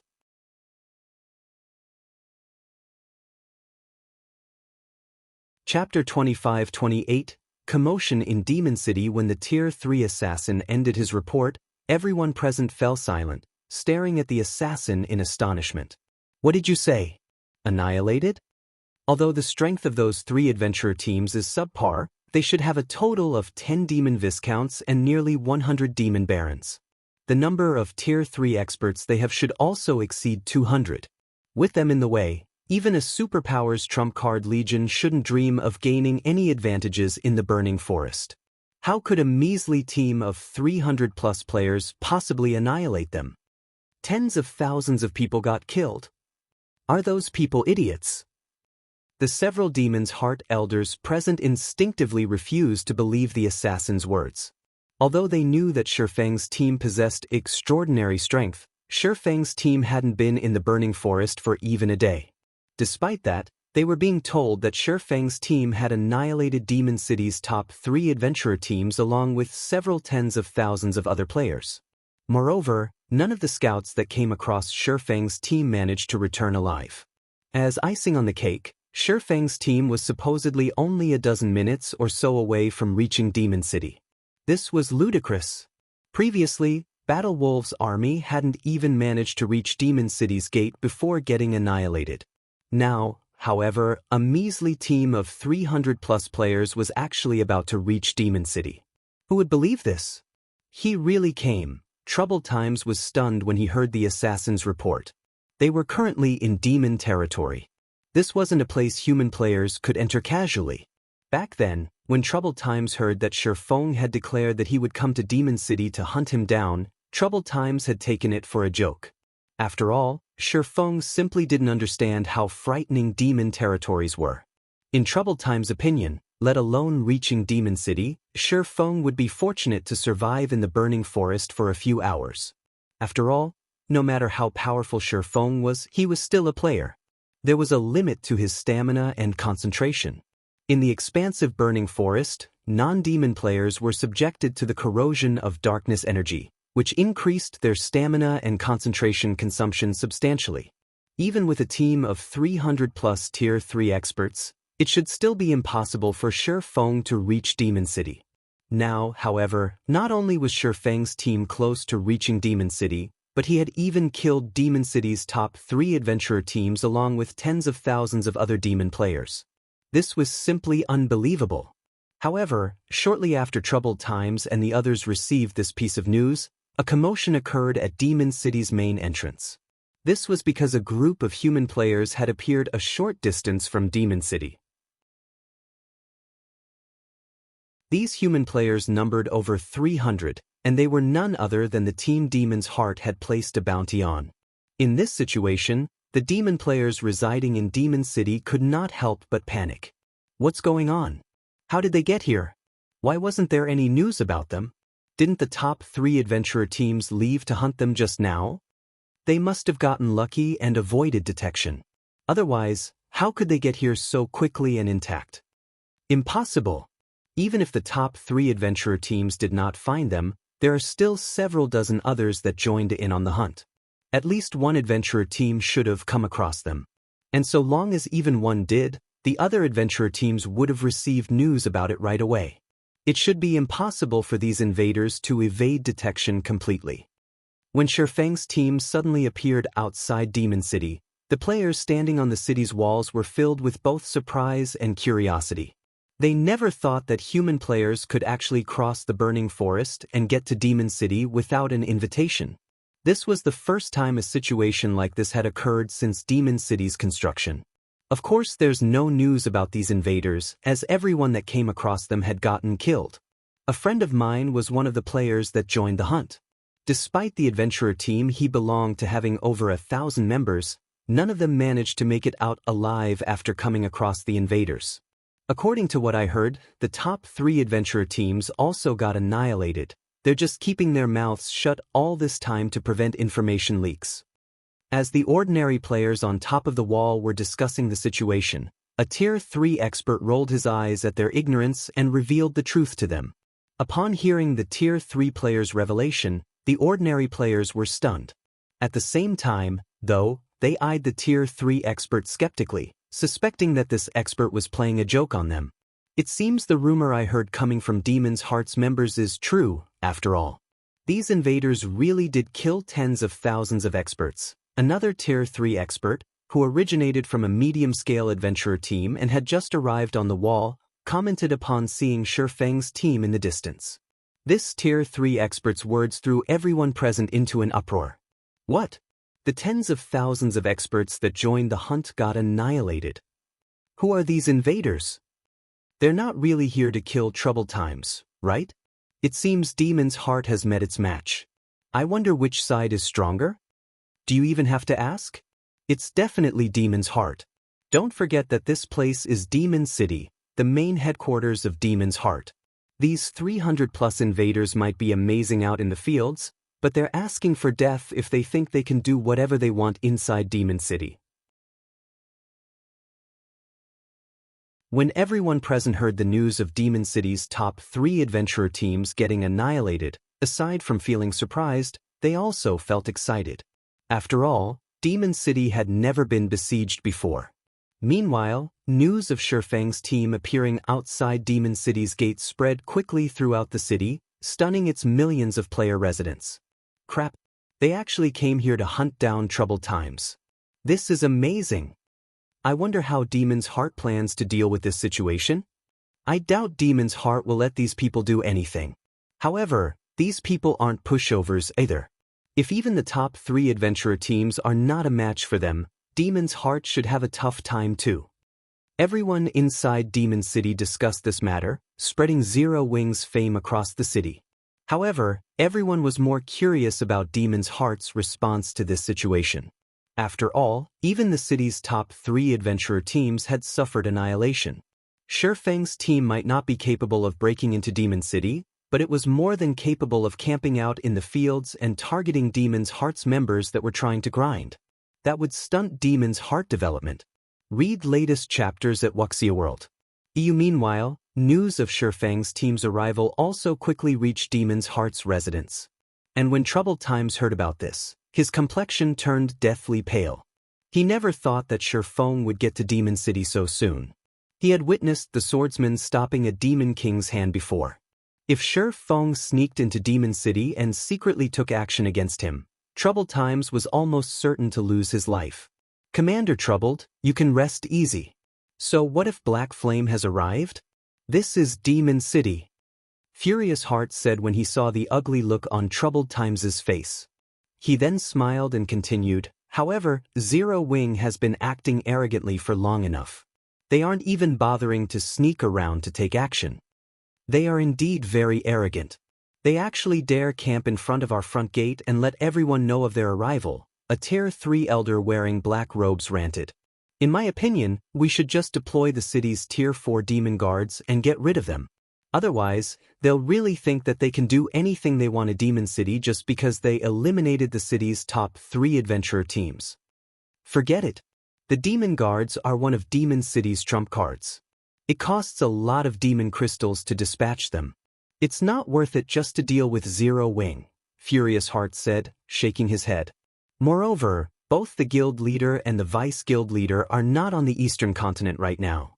This isn't a decision we can make. Have someone notify Zero Wing's people that Demon's Heart is taking charge of this matter and that they've already caused enough of a ruckus. It's time to put an end to this fuss. If they retreat now, there will still be grounds for reconciliation and opportunities for partnership between our 2 guilds. Otherwise, this matter won't end so easily. The Future Gods domain no longer belongs to regular guilds. I believe they should understand this point very clearly. All right, I'll have someone notify them. Hopefully, they know where to draw the line, that black-clad Tier 3 elder said. Inwardly, though, he felt that Furious Heart was too soft. If it were up to him, he would just annihilate Zero Wing for daring to approach Demon City so boldly.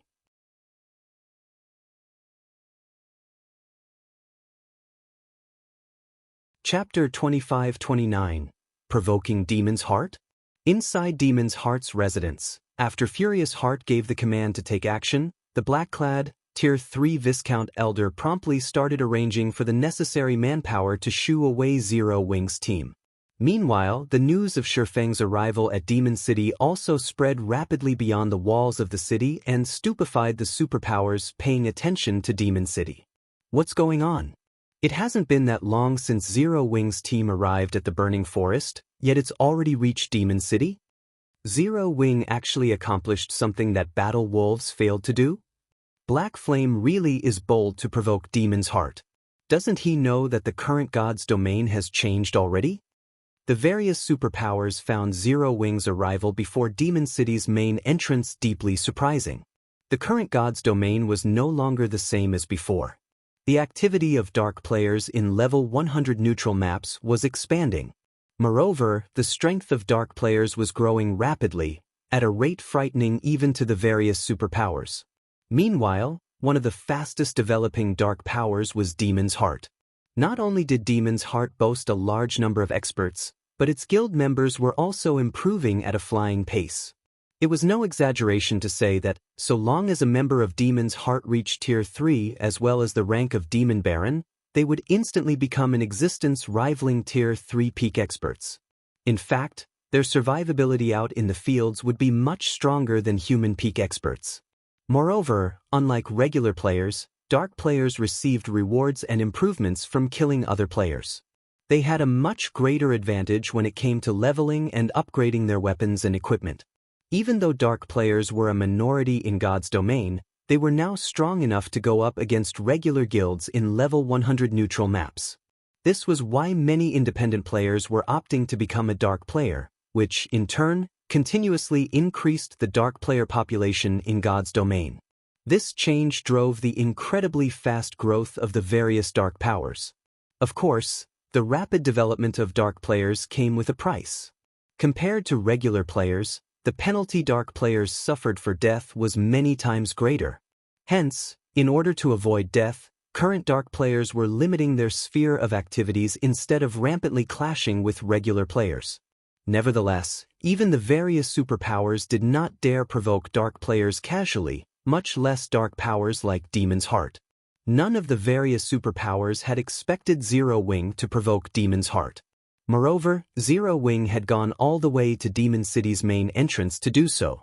Meanwhile, inside one of the advanced restaurants in the Ten Saints Empire's capital, Illusory Words was currently enjoying a meal. Midway through her meal, however, a Tier 3 assassin barged into her private room with a tense expression on his face. Vice Guild Leader, we just received news that Zero Wing annihilated not only Demon City's top 3 adventurer teams but also tens of thousands of Demon City's experts. Zero Wing's team has already arrived before Demon City's main entrance.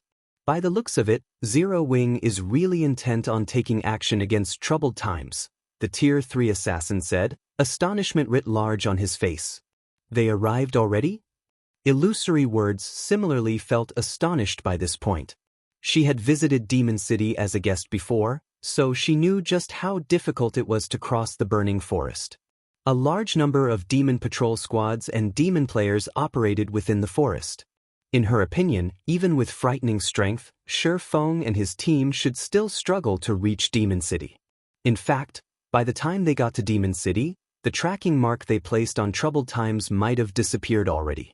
In that case, visiting Demon City would also be meaningless. However, Shi Feng's team had actually reached Demon City less than a day after they entered the burning forest. Moreover, they didn't arrive at the city by covert means but walked straight to the city instead. We also found out a little regarding the relationship between Troubled Times and Demon's Heart, the Tier 3 assassin said. Troubled Times' Sentinel Shelter is Demon's Heart's most important pawn in the Dark Den. Demon's Heart is even planning to turn the Sentinel Shelter into its main headquarters.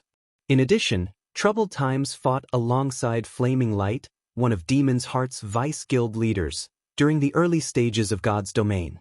Although the two of them eventually chose different development paths, Troubled Times is now one of Flaming Light's trusted aides, due to his excellent strength and talents. He's actually Flaming Light's confidant? Illusory Words frowned at this situation. If this really is the case, then Zero Wing will have difficulty killing Troubled Times. Flaming Light is extremely protective of his own people, especially his confidants. Moreover, Troubled Times is taking shelter inside Demon City. Hopefully, Guild leader Black Flame doesn't act too rashly. Flaming Light was famous on the Eastern continent.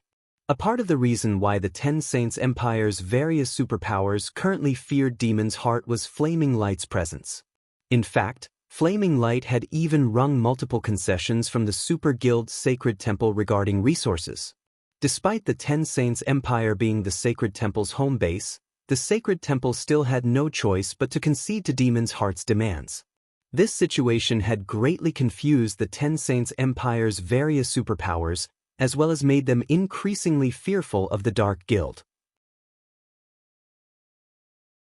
Setting aside whether Zero Wing could kill Troubled Times inside Demon City, even if the Guild killed Troubled Times in the outside world, it was still highly likely to anger Flaming Light.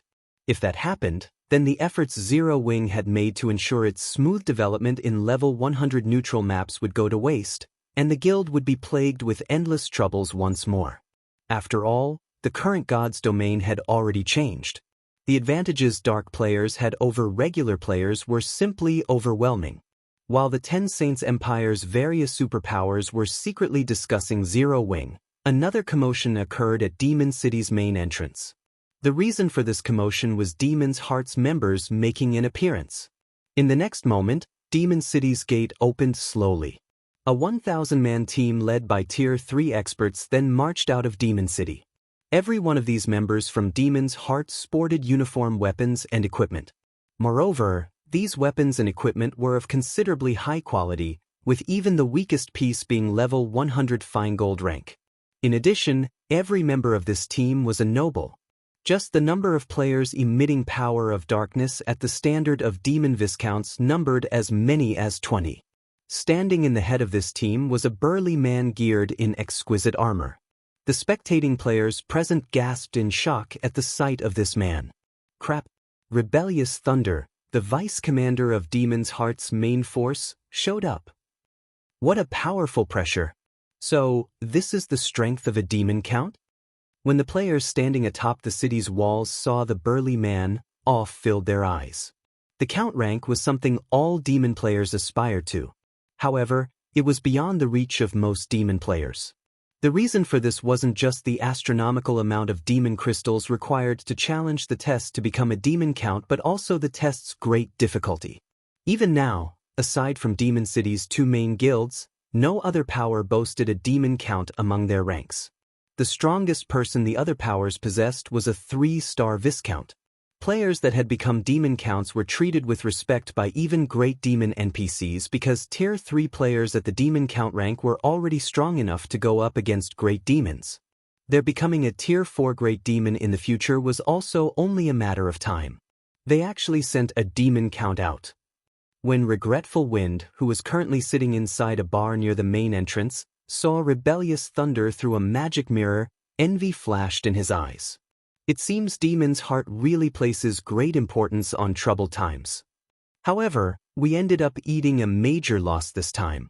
Not only did we not get any bounty rewards, but we also tossed away the lives of our own teams. Fortunately, we managed to keep the matter secret.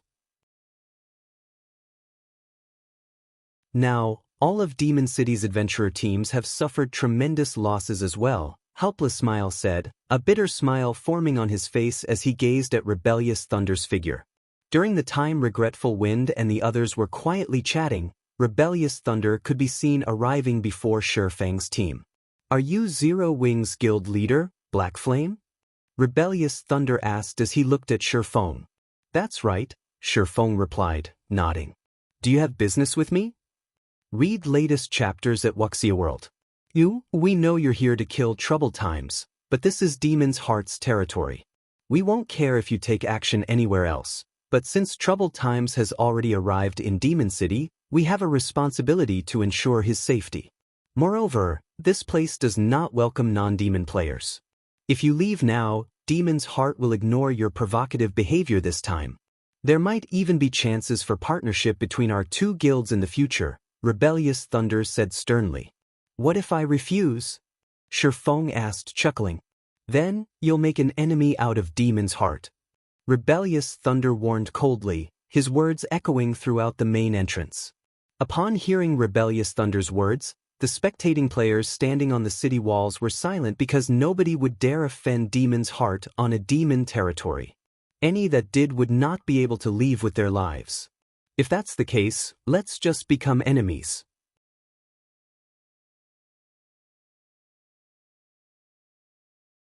Chapter 25-30, Normal State? As soon as Shurfang finished speaking, silence fell over the area. A provocation? This was a blatant provocation. This guy must be insane. He actually intends to become enemies with Demon's Heart. He dares slap Demon's Heart's face as well? He's dead for sure now. Even if Demon's Heart wants to let him off the hook, Rebellious Thunder definitely won't let him get away with this. The spectating demon players were flabbergasted by Shurfang's unyielding behavior. They never thought that he would react that way. In their opinion, Shurfang and his teams reaching Demon City's front door was already a plenty amazing feat. In fact, their achievement had even dragged down Demon's Heart's prestige significantly. After accomplishing all this, Shurfang should have wisely retreated instead of pushing the envelope. After all, Demon's Heart was far stronger than Demon City's top 3 adventurer teams. Even the 10 Saints Empire's various superpowers did not dare to offend the guild. Moreover, it had always been impossible for Shurfang to fulfill his goal of killing Troubled Times in Demon City. Although Demon City might seem like a player-constructed city, it was, in reality, a partial NPC city. The city was protected not only by players but also by quite a number of great demon NPCs, including a great demon monarch. The demon monarch was a bona fide demon marquis and was one of the 72 great demon marquises of God's domain, only one rank below the highest rank of duke. It was not an existence that current players could hope to go up against at all. With the demon monarch protecting Demon City, breaking into the city and killing Troubled Times would be absolutely impossible. Meanwhile, after Rebellious Thunder heard Shurfang's words, his complexion darkened immediately. Guild leader Black Flame, it seems you are intent on challenging Demon's Heart's bottom line. Rebellious Thunder snarled as he glared at Shurfang. Since you wish for battle, I'll fulfill your wish. Suddenly, dense darkness energy flowed out of Rebellious Thunder's body, and his body started undergoing a significant transformation. Not only did he double in size, but pitch-black demonic patterns also appeared all over his body. At the same time, the intensity of the aura he radiated skyrocketed, the aura so strong that the spectating demon players gasped in shock. Amazing! So, this is the strength of a demon count? The power of darkness he radiates is so strong. It's practically denser than the great demon NPCs inside the city.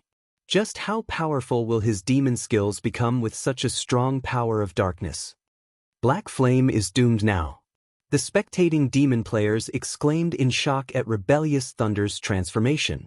Although they had long since known that Demon City's two guilds possessed demon count level experts, they had never seen a demon count in action before. They only knew that the count rank was a major turning point for demon players and that players couldn't reach the rank without frightening strength and resources. Looking at Rebellious Thunder now, however, rather than calling the count rank a major turning point, calling it a leap in tiers would be more apparent. At this moment, even with only ordinary identification skills, one would realize that Rebellious Thunder transcended the realm of ordinary. Just his current HP was as high as 6 million. Previously, his HP was only a little more than 1 million. Aside from HP, Rebellious Thunder should have also received a similarly massive boost to his defense, basic attributes, and physique after demonification. After Rebellious Thunder activated demonification, Regretful Wind and the other spectators in the bar near Demon City's main entrance were shocked. Sure enough, a demon count really is frightening. It's no wonder those two guilds have been keeping all information about the rank a secret all this time. Helpless Smile looked enviously at Rebellious Thunder, who now rivaled a Tier 4 Great Demon in terms of strength. Now, not only has Rebellious Thunder transformed into a demon count, but he also wields Cruel Darkness, one of the demon race's 16 magic weapons. He also has Demon City's buff, which all demon players get. With all that, I'm afraid that aside from those three people, nobody in the entire Demon City is his match. Rebellious Thunder was originally a monster-level expert working for a super guild. However, after entering God's domain, Demon's Heart had poached him by offering a munificent package. With the help of Cruel Darkness, the magic weapon Demon's Heart had obtained, Rebellious Thunder became so strong that he was practically invincible among players of the same tier. In fact, during the war with Battle Wolves, Rebellious Thunder had single-handedly fought against 3 monster-level experts. Back then, he was still only a demon viscount. Now that Rebellious Thunder had been promoted to a demon count, Helpless Smile couldn't even begin to imagine how powerful he had become. Rebellious Thunder won't have an easy time dealing with Black Flame, though. After all, Black Flame suppressed Poison Heart even after Poison Heart had transformed into a great demon. Regretful Wind said as he looked at the demonized Rebellious Thunder. I believe it's going to be a tough battle. Regretful Wind had personally experienced Sure Fang's terror. Even if Rebellious Thunder was powerful, the Elementalist did not think that Rebellious Thunder could easily defeat Sure Fang. Flame Feather nodded in agreement with Regretful Wind's words. Previously, Sure Fang had behaved as if Demon's Heart's existence was nothing to him. However, the swordsman indeed possessed the strength and qualifications to do so. Meanwhile, as Regretful Wind and the others were discussing Rebellious Thunder, the person in question had taken the pitch-black greatsword hung on his back in hand and swung it at Sure Fang. The instant Rebellious Thunder swung his greatsword, the power of darkness enveloping his body seemed to find a vent. It surged into the greatsword, doubling the power and attack range of the greatsword. Now, the attack was so powerful that it cut apart even space, leaving a pitch-black trail behind the greatsword. In response, Sure Fang unsheathed Killing Ray and executed Light Shadow. Boom! The instant the two blades collided, dazzling sparks sprang forth. The frightening impact also caused the ground beneath the two players' feet to shatter, and the sound of the impact echoed throughout Demon City. In the next moment, Sure Fang stumbled half a step back, his HP decreasing by merely a few thousand. To Sure Fang, who possessed over 1 million HP, this amount of damage was negligible. Impossible! That guy only lost by a little even after receiving the Vice Commander's full-powered blow. Upon seeing this outcome, both the spectating demon players and Demon's Heart's members could not help being stupefied. This was especially true for Demon's Heart's members, whose eyes very nearly fell out of their sockets at this scene. As they watched Rebellious Thunder about to clash with Sure Fang, They had considered a few methods that might allow the swordsman to neutralize Rebellious Thunder's attack. For example, Feng could use a life-saving skill or a special tool. However, they never thought that he would receive Rebellious Thunder's attack directly and even block it with such ease. At this moment, let alone everyone else, even Rebellious Thunder himself was stunned by this outcome. What happened? Even before he had risen to the Demon Count rank, with Cruel Darkness's power, he was already invincible among those of the same tier. Now, despite being a Demon Count and activating demonification, he was actually only slightly stronger than Feng. However, Rebellious Thunder quickly snapped out of his daze. "It seems you're not all talk after all?" Rebellious Thunder praised. "But, so what if you can block my attack? You'll still lose if you only remain on the defensive." As soon as Rebellious Thunder finished speaking, however, Feng suddenly returned Killing Ray to its sheath. Read latest chapters at Wuxia World. You, as expected of an expert who has reached the rank of Demon Count. Your strength has already surpassed that of ordinary mythic monsters, Feng said as he looked at Rebellious Thunder. "It seems I really am not a match for you demon players when you have the home ground advantage and I am in my normal state." Normal state? Rebellious Thunder chuckled when he heard Feng's words. "Do you think you can transform into a demon too?" While inside demon territories, players couldn't use berserk skills. Of course, demon players were no exception to this rule. However, demon players could use demonification to elevate their strength. This was why the Ten Saints Empire's various superpowers could never do anything against Demon City. Only Battle Wolves was stubborn enough to attempt a crusade against Demon City. "I can't," Feng said, chuckling as he looked at Rebellious Thunder. "However, my doppelganger can." After saying so, Feng drew the pitch-black sword hanging from his waist.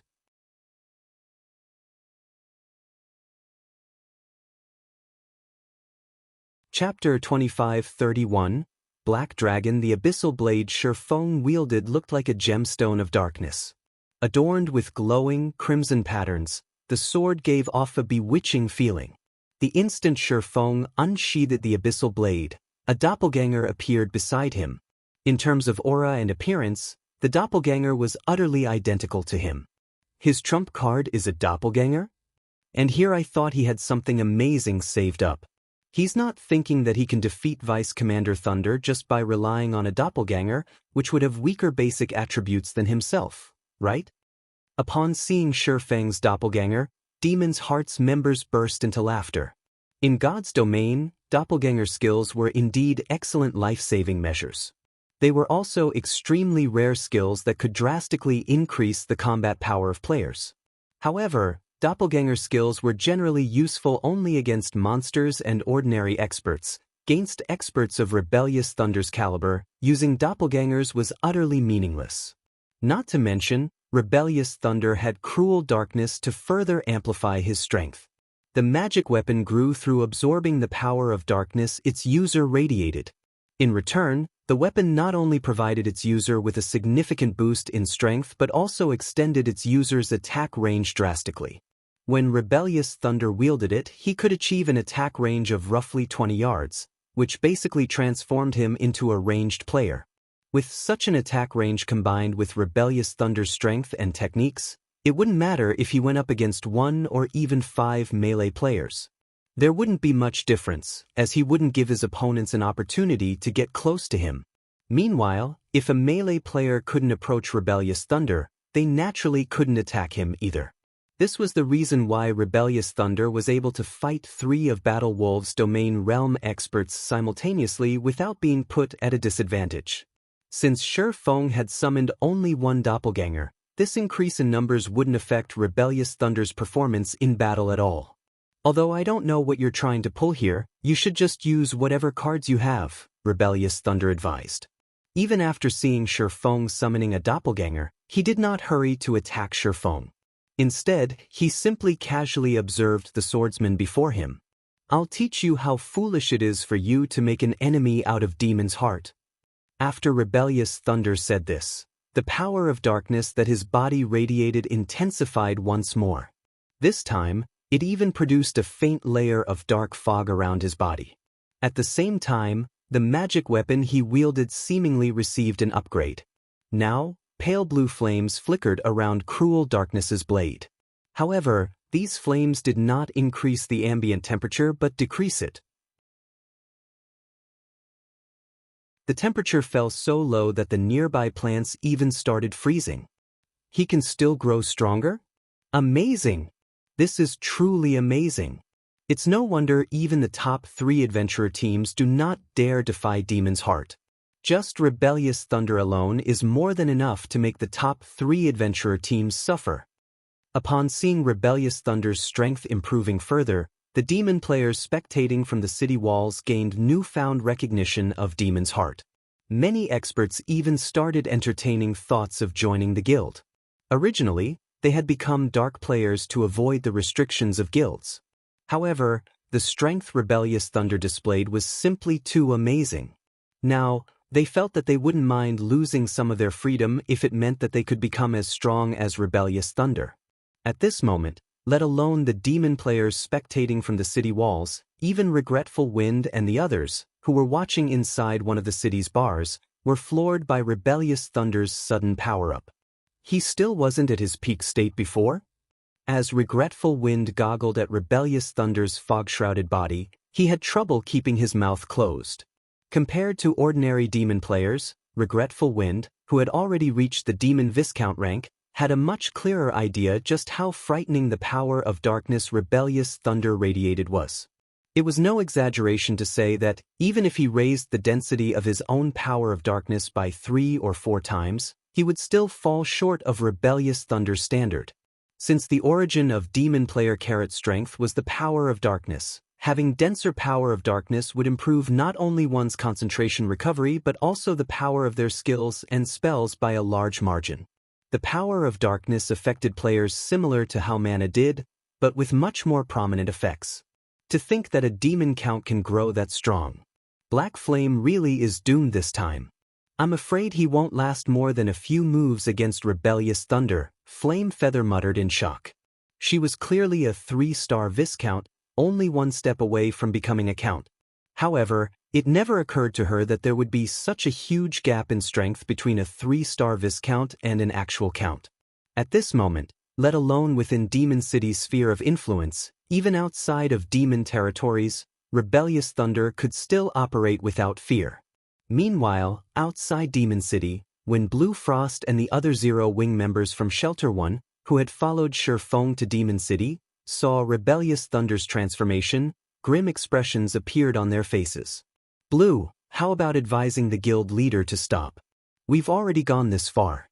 I believe the Dark Den's various powers will understand how strong Shelter 1 is. However, if we proceed with this fight, our losses will be massive, Evening Lotus said as she looked at Blue Frost.